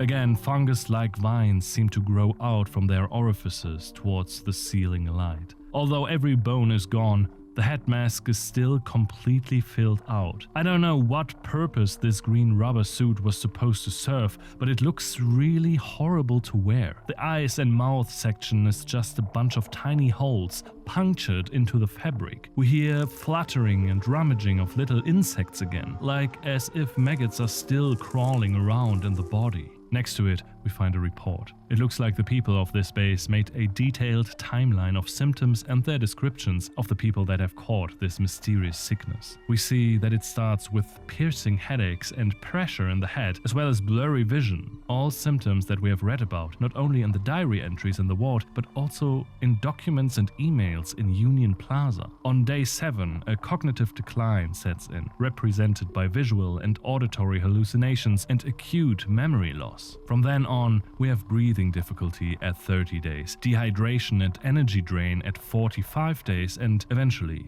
death at day 60. But most notably is what happens at day 61. The symptom is described as fruiting bodies. It seems that a fungal growth begins to be observable on the back of the tongue shortly after the death of the person. The report ends here, but we can see what happens after more time has passed.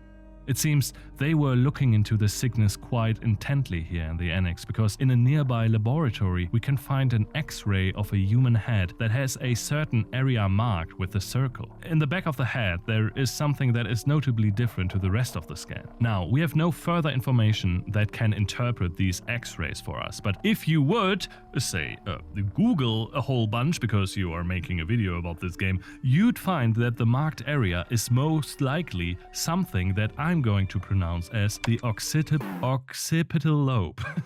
The occipital lobe, which is the part of the brain that processes what you see. And if this part of the brain would be influenced by something, you'd get symptoms like blurry vision and hallucinations. When you combine all these information, a far more disturbing picture starts to emerge. What we are dealing with here is a fungal growth that quite literally develops inside the head. At first it only gives you these piercing headaches, probably because the fungal mass puts pressure on your brain, but it's subtle enough to be dismissed for an everyday flu, until, after roughly 7 days, the hallucinations begin. But the growth never stops, and it begins to expand and drain energy until you appear to be dehydrated and your veins constrict.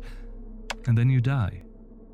But the fungus keeps growing out of your orifices, dissolving and utilizing every inch of your body down to the bones, until you are nothing more than nutrient-rich soil. That's why the head masks on the body still appear full, almost as if the head itself was still intact, but it isn't.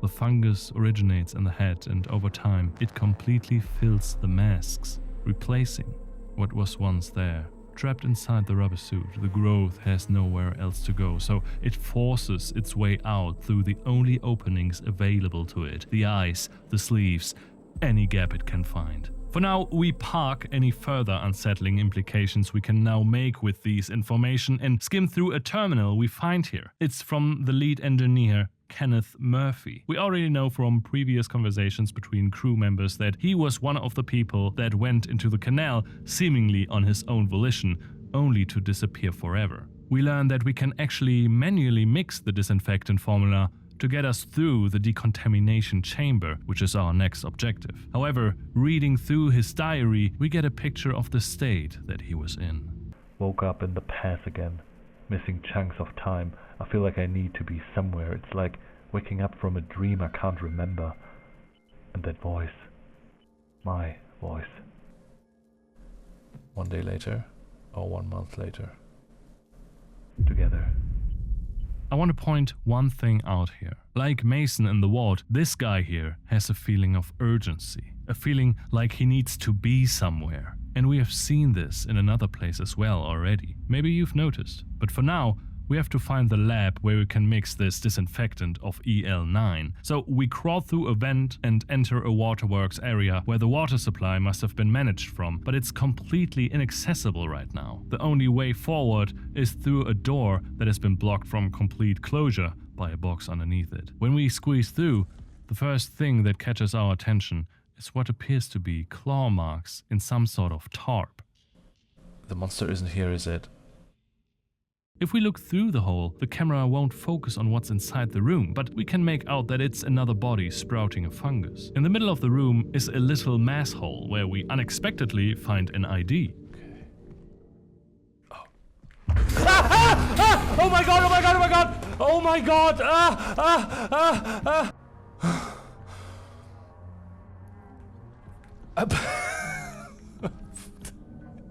I fucking threw my mouse away across the table. Holy shit. Okay.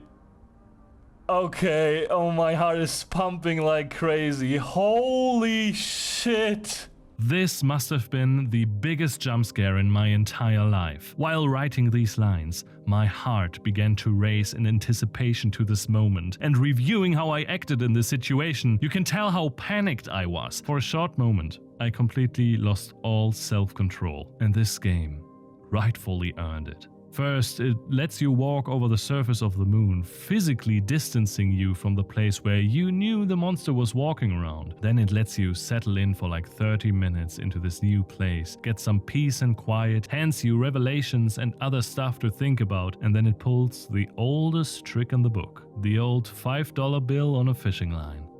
This moment haunted me for the next few nights. And we're not even remotely done with this entity. Eventually, we recover from our heart attack, and we can pick up the ID from the table. It's from a certain Maria Ivanov, which turns out to be the chief physician of this crew. We can use this ID to lock into her terminal that is weirdly placed in this little side room. Reading through the emails, we learn that they apparently found something in the arbor. They describe it as an animal, but it's dead. At first I thought it was Entity A, but I guess if you name something with a differentiator like A, there must be something else like Entity B, right? We also read that they were initiating means to contain the sickness that has been spreading throughout the crew, and that the STIPP is now in effect. An acronym that is not known to me, but thankfully the rest of the mail explains it. STIPP stands for report at the first sign of any symptoms, isolate if feeling ill, wipe down surfaces frequently, wear provided masks. Patreon.com/missing. The last and very odd thing that we can do on this terminal is running this self-written exe that opens a door that is connected to this terminal with wires. The whole setup looks very makeshift, and even the program only has rudimentary coding and no fancy user interface. And that's when I noticed something. The decontamination chamber, the tarp, this makeshift isolation area, the entire station is set up to prevent the sickness from spreading. And it is this isolation area we need to go through to find the chemistry lab. We have to mix a solution here so we can get past the decontamination room, and for that we have to do some honest to goodness chemistry. We have to choose a base from a list of components that have a bunch of characteristics, and then we have to choose 2 activators from a list as well, and they better fit together and work with the base, and then we have to check what pH value everything has. Okay. But eventually we mix the correct solution, and we can try it out in a test chamber where a little dish is set up with a tiny fungus inside. This pretty much confirms that the EL9 contaminant is in fact the fungus, but that also means that we are contaminated with it. The terminal tells us that it has been 100% effective and that it was sent to the decontamination chamber, and true enough, we have now access to the main lab. It's a brightly lit room with a dissection table standing in the middle, set inside what looks like a shallow basin meant to catch any fluids escaping during an autopsy. In fact, this turns out to be the very room we could see through the hole in the tarp. From this side, we can see that the bars blocking the window are actually bent right where the hole is. And if we listen closely, we can even hear what had the strength to cause this kind of damage.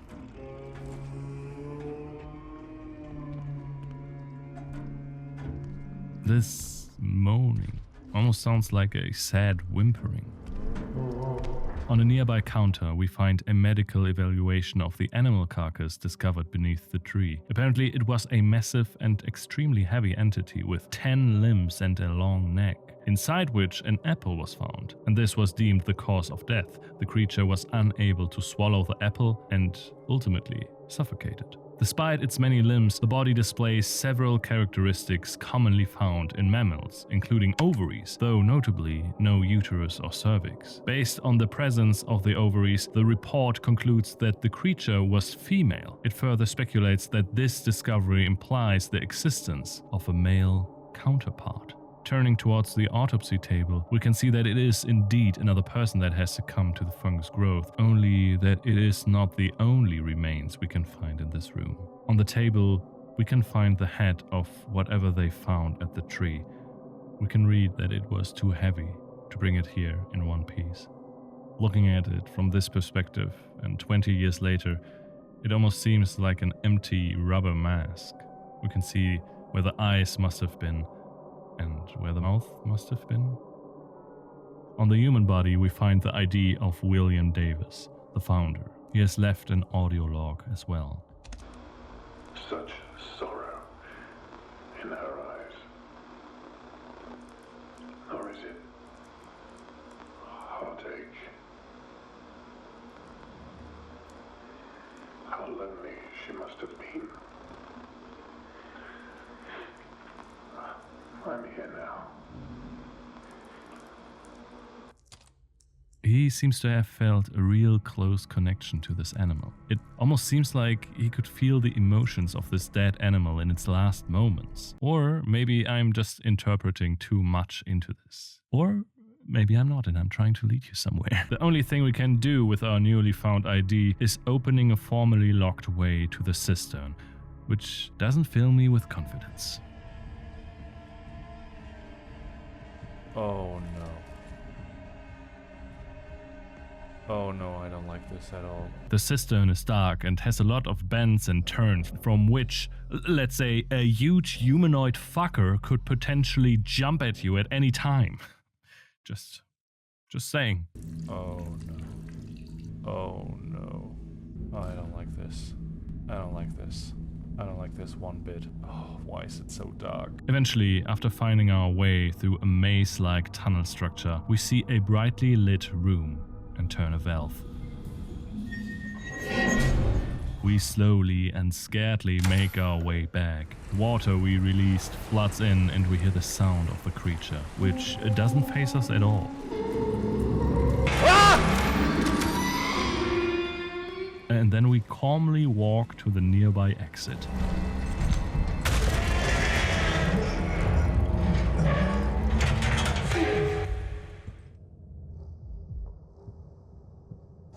We approach an octagonal nest. Inside is a fetus-like being writhing. A long-necked creature appears.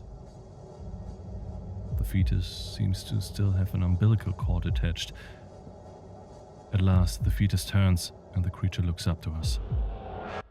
We wake up with our hand outstretched in blurry vision. Once again, it seems that we have moved from the point where we collapsed. Or did the monster drag us here? And what did we just see? Was that the female animal and their offspring? Regardless, the overflow is now accessible and we make our way through a sewer system and crawl into a vent to find the founder's office. Where are we? The founder's office is pretty dark, yet we can hear a serene love song playing in the background. A smooth jazz? Hell yeah.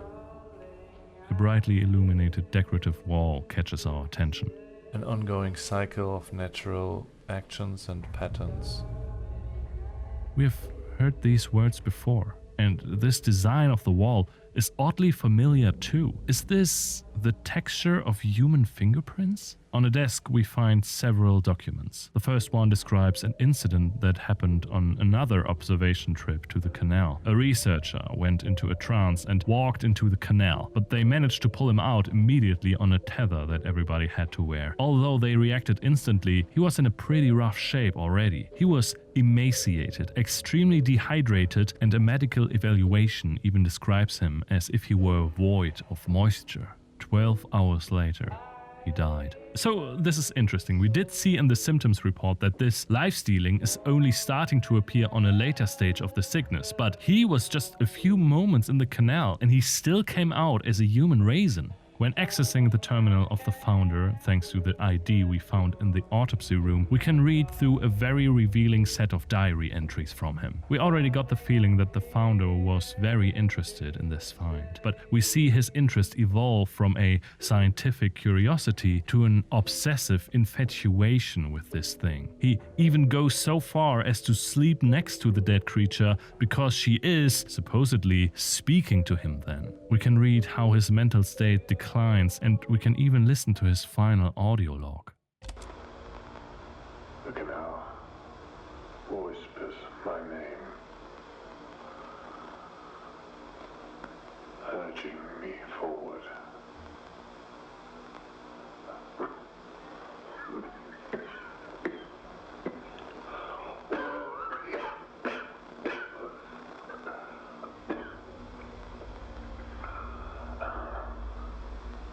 Okay. One final moment. One last glance upon her face before I leave. The obsession goes so far that when the time came and he organized the rest of the crew to walk out of the base, like we read in the email, he needed to see the animal carcass one last time. And that's where we found him. He didn't make it out of the base. I guess his 60 days were over.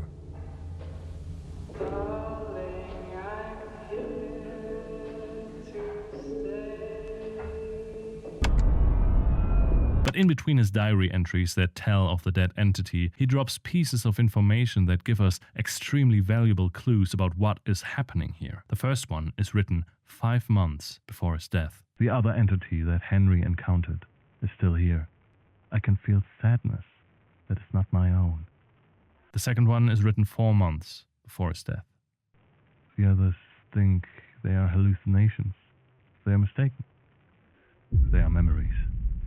I know it has been a lot to take in, but these 2 diary entries deliver a pretty crucial puzzle piece that helps us figure out the story later on. So we park this for now, but I wanted you to see all the clues before we put them all together later in the video. The last thing we can see on this terminal is a video that documents when they found the dead animal. now referred to as Entity B.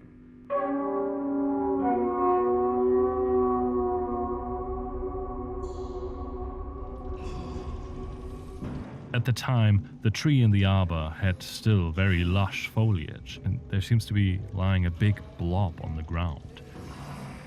It has no hair and many limbs and a long neck.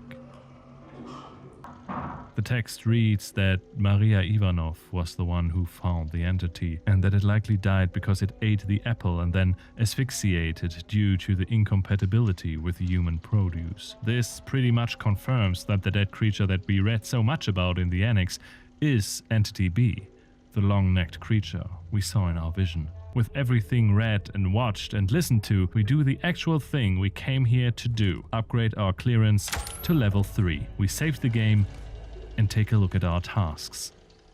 Now that the interface module has been upgraded to security level 3, I can return to the ward and access the restricted areas. I need to hurry. Why do I need to hurry? We've heard a couple of times now that people feel that a deadline arrives soon, and now we feel time pressure as well. So we better make haste, or as we like to say in good old Germany, the fatherland of fun. We need to take our legs into our hands and return to the ward as soon as possible. Don't ask.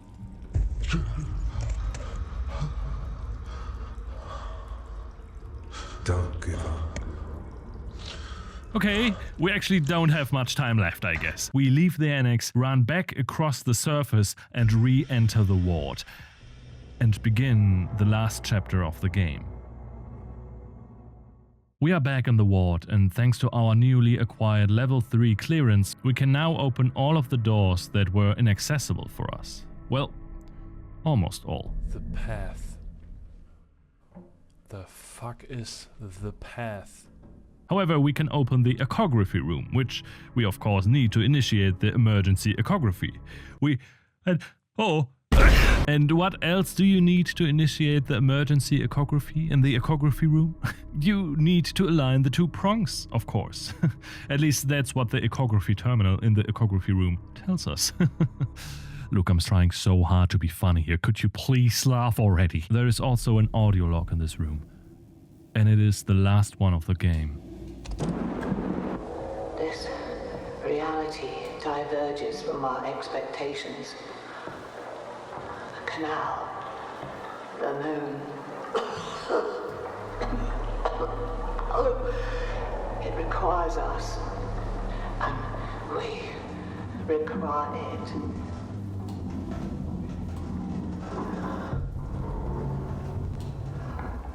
Another contraction. Contraction? What?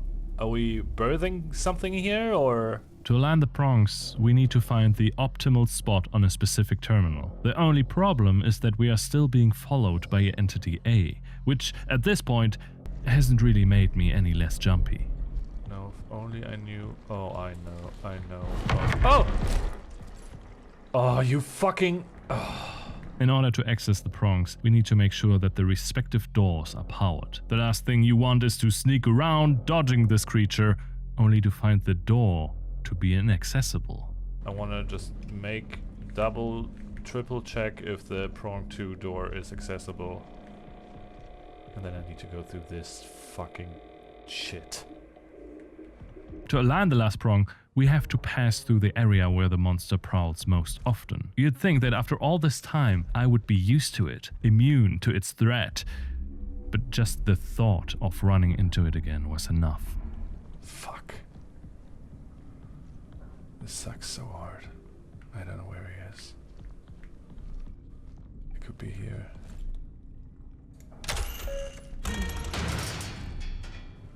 Oh, he could be fucking here. Fuck me, dude. Oh, fuck. This is exactly what this game does to you, man. You stare into an empty hallway, swearing like a sailor for 30 seconds straight. Bloody fuck you, bloody! Eventually, though, we do get around to align this prong, which lets us finally do the echography. What? What am I seeing? What? Immediate intervention required. Proceed to the What? Proceed to the ripening and induction terminal? Ripening and induction? At this point, I'm too afraid to ask what we are supposed to do, but the path is now open, so might as well. The door leads us to a surprisingly narrow corridor, and when we turn a corner, oh no, we enter an oddly long room. It almost looks like a wind tunnel. It has the same perforated wall texture like the vestibule, and a huge propeller is humming on our left. Fungi grow in hexagonal areas on something that was covered with tarps. We saw these nests in our vision in the cistern. Whatever that is that's under these tarps, it's massive. And at the end of the room is an ominous door. Not only is it illuminated in a different light, we also have to cross a rather long stretch of complete darkness. But when we get closer, we see that a hollyhock flower is covering the entire wall. But before we can enter, we experience another episode and fall to our knees. Keep pushing forward.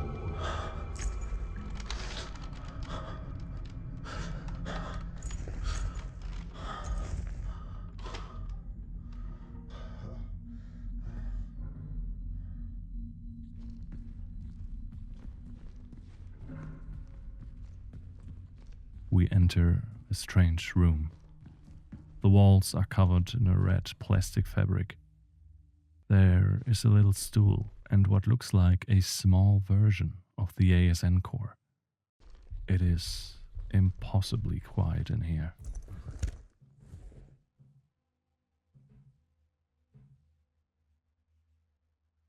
There is a terminal interface projected onto the wall. We are instructed to inject the amniotic brine, and we have the choice.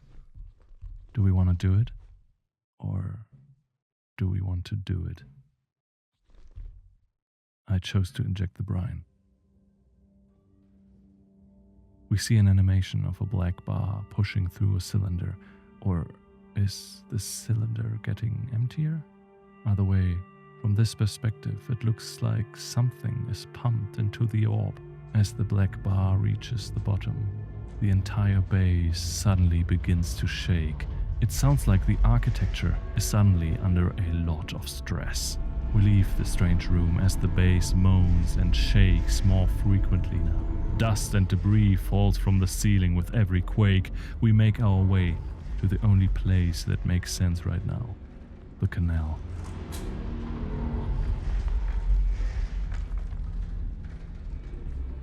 What does it say? Okay, the archive is inactive, but I guess this is fine. Ah! Oh my god! Oh my fucking god!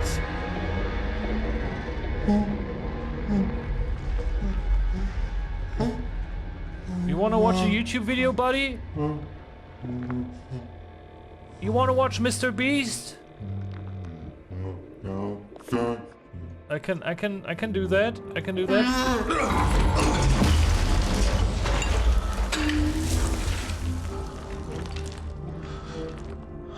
What? Oh no. Is he gonna watch his maid? Oh my god.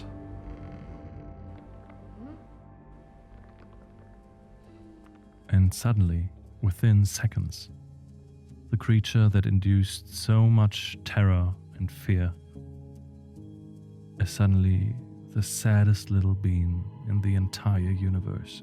For half the game, this creature, this large man, was the bane of my existence. He made me scream in pure dread, made me fear this game so much so that I quit it for a week. But now, I just feel sorry for him. He lost his mate, someone who was clearly everything to him. Those moans echoing through the halls weren't only meant to make us aware of an invisible enemy. It was grief.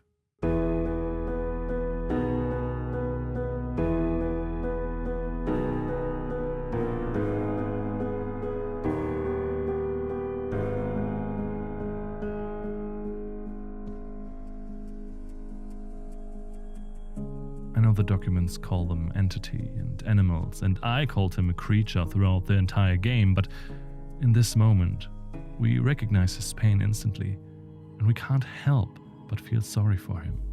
We share his sadness, because that's what we humans do. I'm sorry, little buddy. I'm so sorry. Well, only one last thing to do. I'm gonna go into the canal now.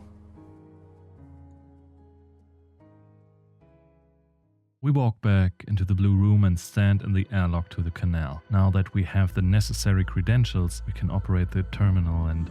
Oh, where's my battery drained? It was completely full when I saved. And since then, I didn't use the cat at all. The only thing that happened was the encounter with the saddest little iPad baby. But we have no time to ponder about this because the airlock opens after we put in a spare battery and we are standing in front of a cave. Motion-triggered lights switch on as we make our way deeper into the cave until we stand in front of a prominently lit gully in the ground. Like a beginning of a ravine, it looks like it grows taller and deeper as it goes on. Little sprouts of the fungus line the inner side of the stone, and if we look closely, we can see root-like imprints in the rock.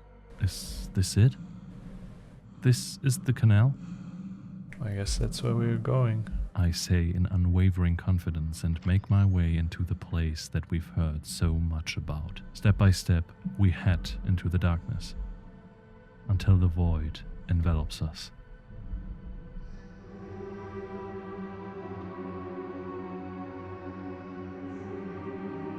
You've come so far.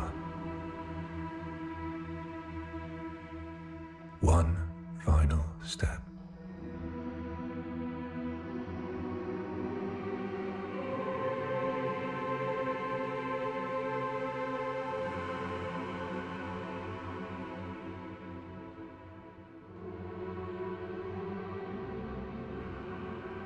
We are floating in the void.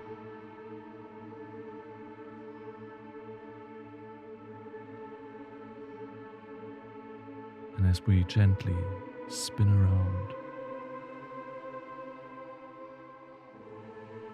we curl up and vanish into the darkness.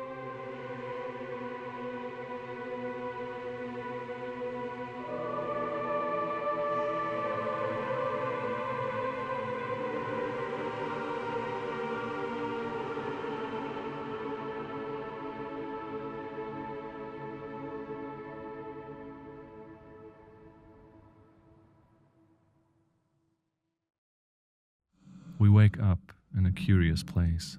Everything is tinted in a blue light. There are piles on the ground where long fungus tendrils reach into the sky or ceiling, and they are pulsating. If we inspect the ground more closely, we notice that it's slick and wet and has the same fingerprint-like texture that we saw before on the decorative wall in the founder's office. In the distance is another orb lying on the ground. When we walk closer, we can see that it's the ASN core. What of all places is it doing here? The core reacts to us walking closer. Similar to when we shut it down, it opens its top. But instead of a red ball coming out, it's a person. It is us.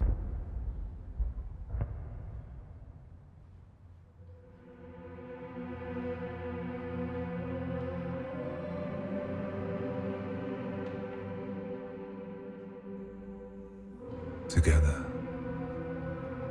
In a white void, we stand before us, and we reach out.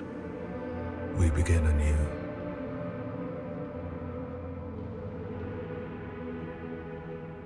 Through me, you endure. Through you, I endure. A blossoming hollyhock is folding itself back together.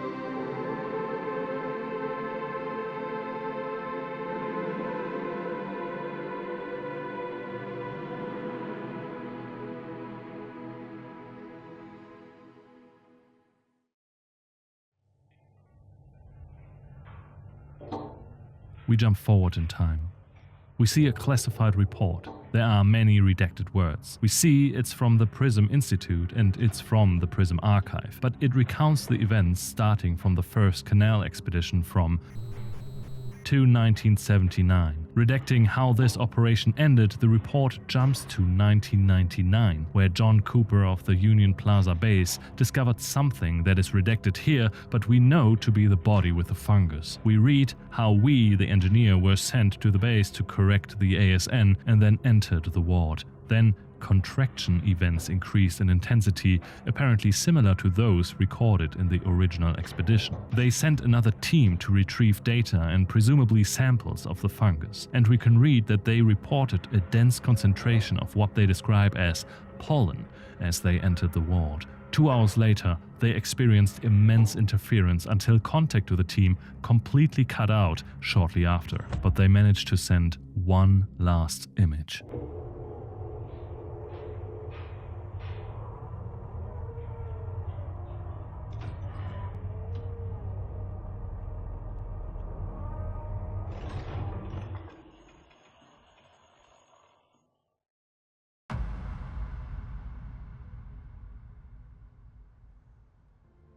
And this is how routine ends. And if you're thinking, What? Huh? don't worry, we will make sense of it all now. Routine is a phenomenal game, but with all the symbolism, themes, and its in medias res narration style, it leaves you standing with approximately 17,000 question marks at the credits.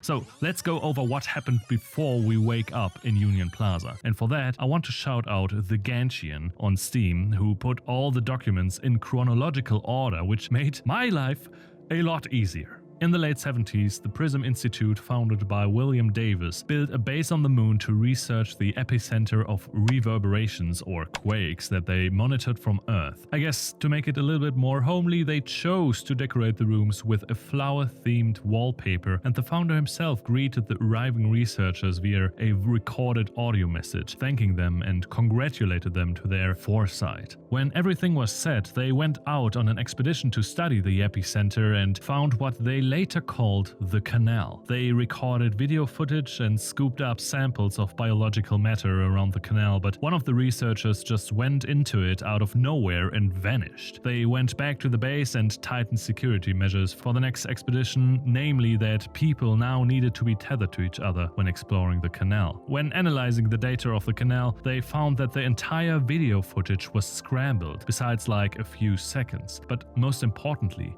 they found definite proof of life on the moon in the samples, but from then on out, things were going downhill for the crew of the expedition. People began to behave weirdly. James Mason, who has been tasked to recover as much of the video as possible, claims to feel something in the video footage. Another researcher, Mathieu Giroux, walks into the canal in a trance just like the first missing person, but can be pulled out thanks to the newly implemented safety measures. But even though he was but a few meters into it, he comes out emaciated and dies shortly after. Other crew members begin to experience loss of time and hallucinations, waking up somewhere and don't know how they got there. But most notably, they begin to see tracks and signs of something tall in the base, but it is hiding from them, notably non-aggressive behavior, though they can catch a glimpse of it every now and then as a few crew members figure out that it can be spotted with the interface module. To combat these hallucinations and symptoms, the resident psychologist implements a few exercises. Firstly, people can write down their thoughts and feelings in a diary, and secondly, there is a 3-step alignment process that people have to run through, focusing on their senses. One of these process steps was watching a video to act as an anchor. Dr. Weber noticed that the depiction of the hollyhock flower worked best to soothe the mental symptoms of affected people, but the situation didn't get better. More people just left the base after some time.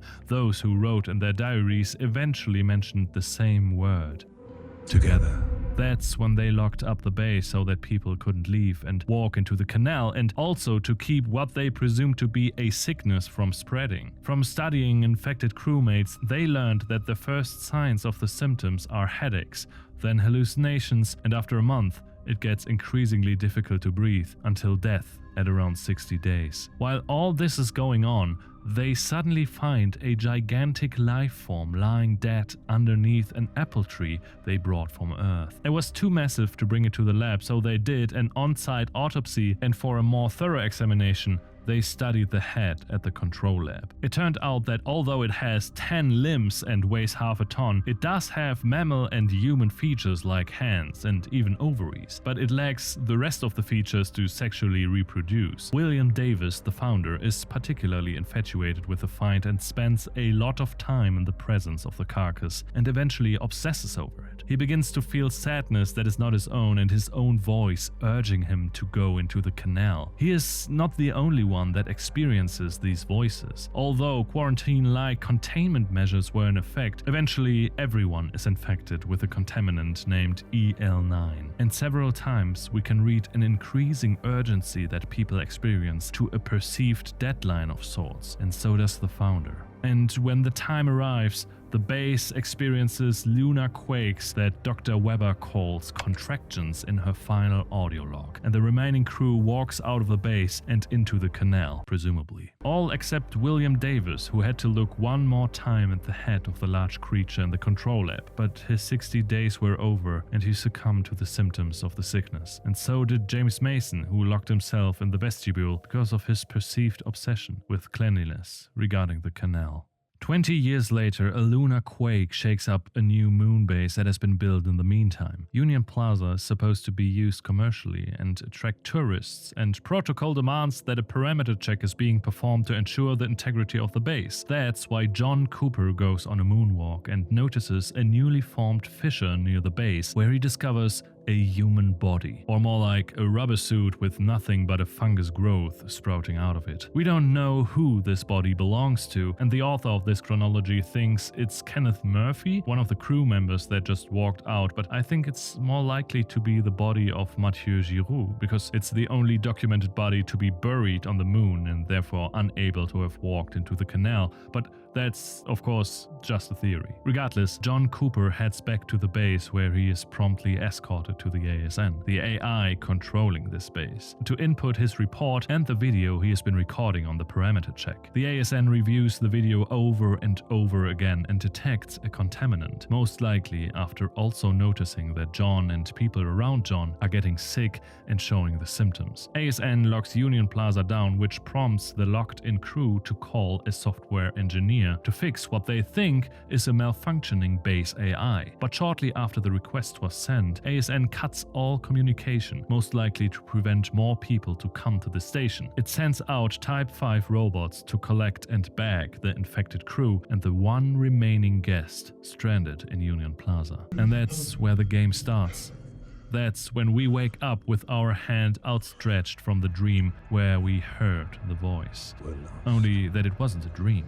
We then proceed with the events of the game, getting the necessary credentials and tools to enter the ASN and shut it down, only to wake up in the ward and to Entity A that's not so avoidant to humans anymore. 20 years of loneliness and spotting the head of your mate through a punched-in hole in a tarp that had probably come to the conclusion that humans had killed its mate. And now a new one showed up and performed increasingly bizarre tasks, at least from our perspective they are. At first, we are just doing our job until we kinda pick up that the ASN needs to be shut down, which we do, but then we don't really have a task, we just do. And eventually we feel the urgency as well, just like the people in the ward did, until we go into the canal of our own volition. Now, I probably don't have to tell you that we are infected with a contaminant as well. Not only do we experience the exact same symptoms we are reading about throughout the entire game, namely blurry vision, loss of time and memory, increasing difficulty to breathe and hallucinations, but we are explicitly told to be contaminated with EL9. Now the question is, how did we get infected? We were wearing a spacesuit the entire game. Well, almost the entire game. We had to put on our helmet to get out of isolation. An isolation, by the way, that is prepared to withhold contaminants that humans know of.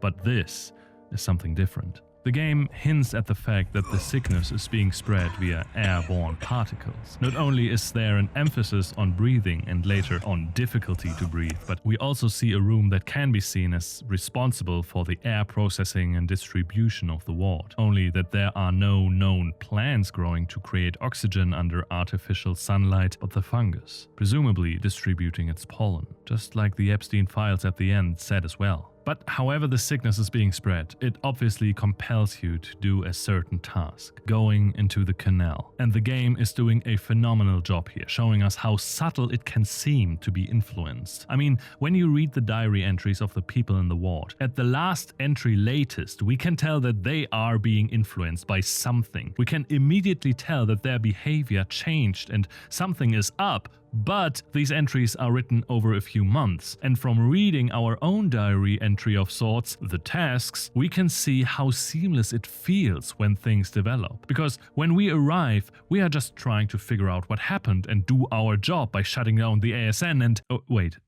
is that even our job? We were told to do it, right? The audio log? We need to shut down the ASN. The AC unit? Ultimately, it was John who indirectly told us to shut down the AI. John, who was under the influence of the sickness already. And I think the ASN knew. That's why it didn't tell anyone why it was locking down the place. That's why it bagged every organic matter and destroyed every robot it had no control over and that worked with the infected. That's why it desperately wanted to stop us. Then we wake up in the ward after walking there in a trance, as we still have the side of the moon surface imprinted in our eyes when we come to. From then on, it's a gradual ramp up from there is something significant happening in the canal to I need the canal and it needs me. I need to hurry. And we are not the only one being compelled here. It almost seems like we share a common goal with all humans that lived here before. I don't know if you've noticed. I have been extremely subtle with it, but I wanted you to see and notice that the flower is a big symbol in this game. On VHS covers, on wallpapers, but also in UV drawings in the ward. Lore-wise, it makes sense. James Mason was obsessed with the anchoring video, so the hollyhock was his symbol for being clean. So in his madness, he painted it all over the ward. But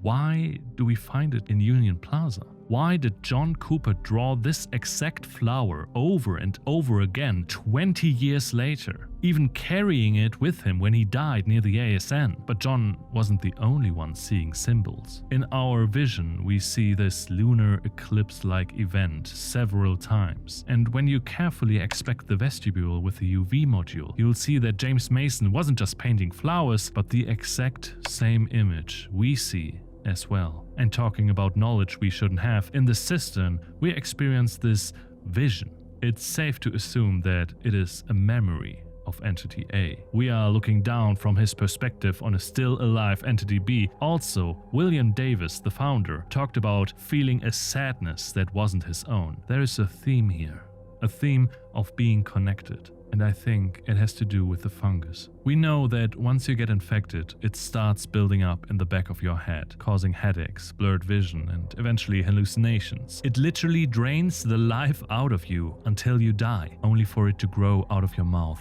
and keep growing. And I think the fungus connects you to every other life form carrying it. There seems to be some kind of information exchange happening. Not just imagery, but actual memories being transferred. As it grows inside your head, its influence becomes stronger, more persuasive, more compelling. We don't know how this works, and the game deliberately highlights the limits of human perception. First, with the UV light mechanic, ultraviolet light is of course invisible to the naked eye. Then later with Entity A, which can cloak itself entirely and can only be revealed through technology. So it's not a stretch to assume there could be some other humanly imperceptible signal or impulse guiding infected individuals. Some frequency, some biological broadcast we simply cannot detect. And the signal tells us to go into the canal. But why? And who's asking? This is where we have to talk about another theme of this game: pregnancy and fertility. The game is full of clues about it. Just look at the first 2 chapters, birth or incision. At the ASN, we hear a distant and muffled thumping, like we are a baby in a belly and we can hear our mother's heartbeat.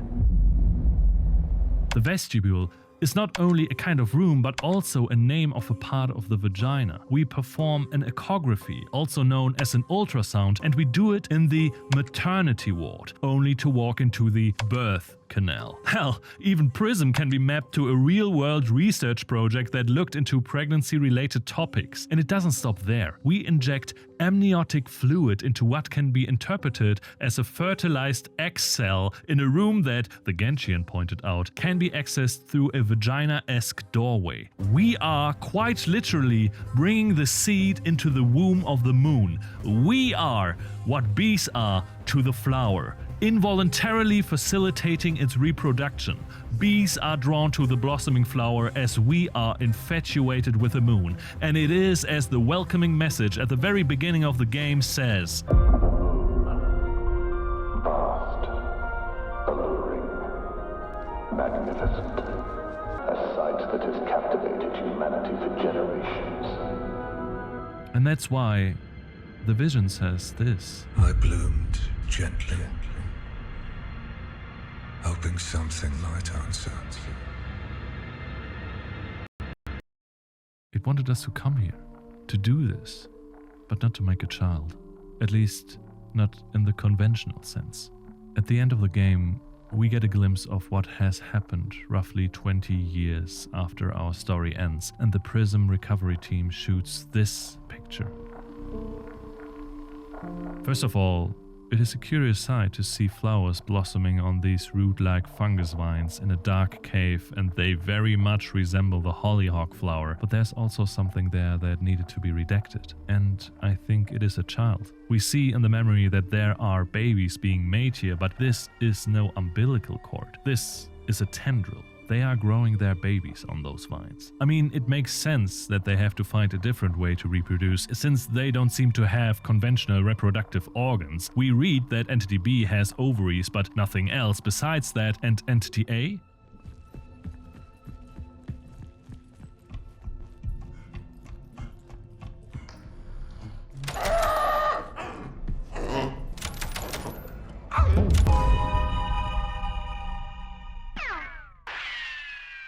But where do these entities actually fit into all of this? If the game just wanted to tell a simple humanity's next evolutionary step story, it wouldn't need all this extra context. And sure, the easy conclusion is that Entity A is what's being birthed on the moon, that humanity is being forcibly evolved into something new because the moon is an eldritch space monster, but that feels too convenient. I don't think that's what's really going on here. For a long time, I was stuck with this riddle. I had the feeling that I had all the pieces, but I didn't know how to put them together to get to the big picture. But then, one day, it came to me, while jogging. The actual final puzzle piece to connect it all. You can probably tell that I was thinking about this game in themes. The flower theme, the pregnancy theme, and I think there's another theme here. You see, when I was running, I was thinking about the most baffling audio log we find in the entire game. One that just didn't make any sense at all. The last audio log of John Cooper. He was just rambling in a conversation that only he heard. The last moments of a madman too far gone into the sickness. But this one-sided conversation reminded me that we have these conversations as well. We hear a voice in our vision. One that later urges us forward, and we naturally assume that it is talking to us. But is it? Did it find you?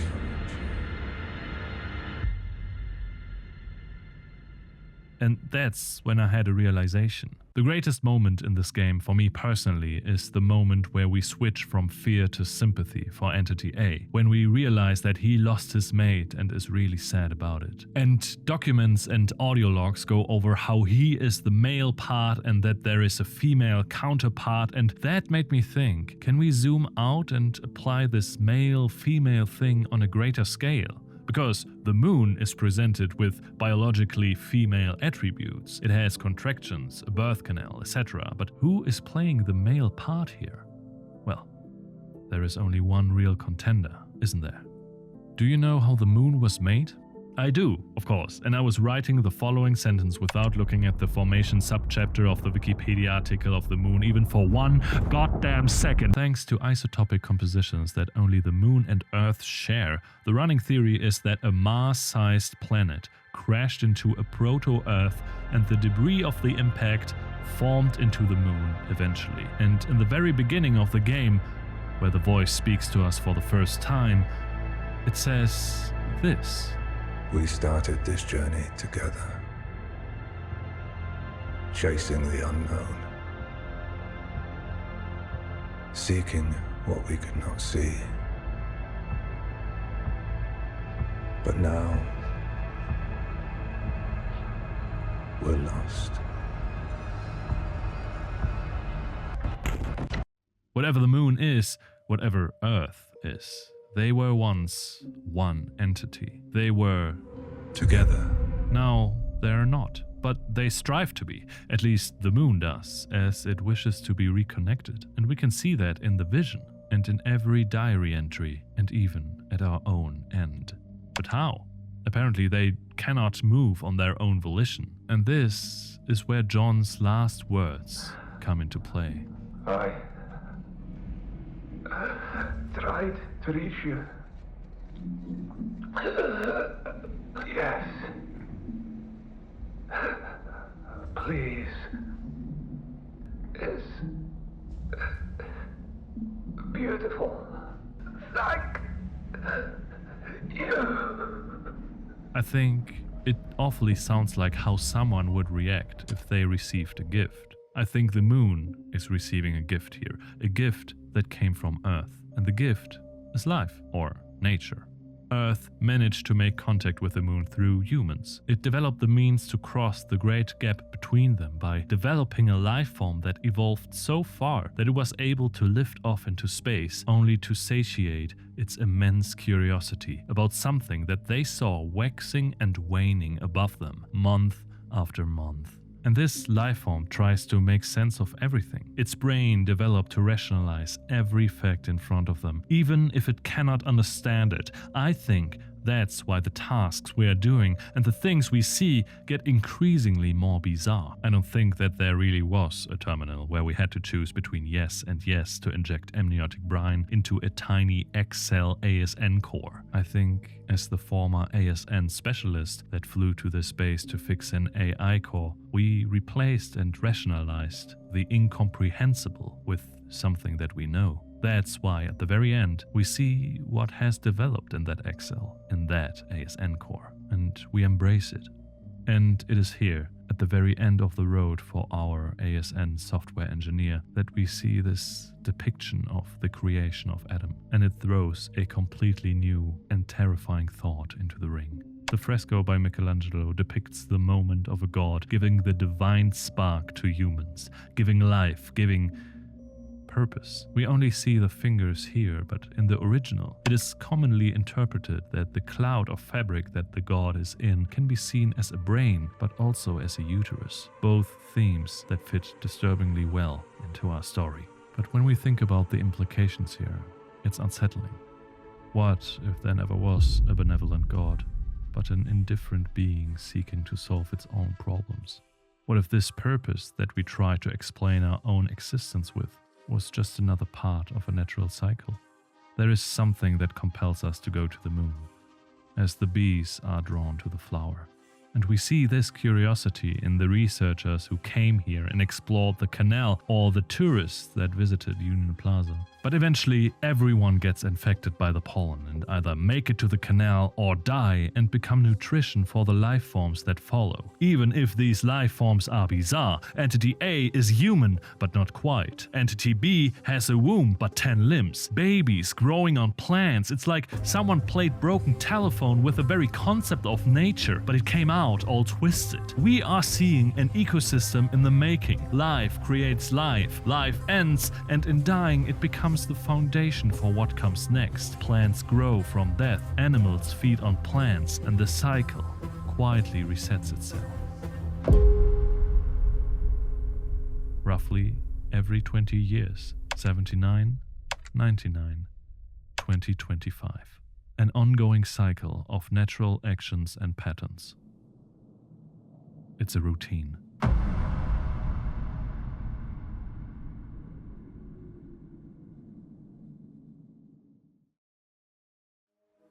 Routine is very dear to me. Not only do I adore the art and what it made me feel, but the way the story is told is so phenomenal. And I cannot find a better word to describe this game.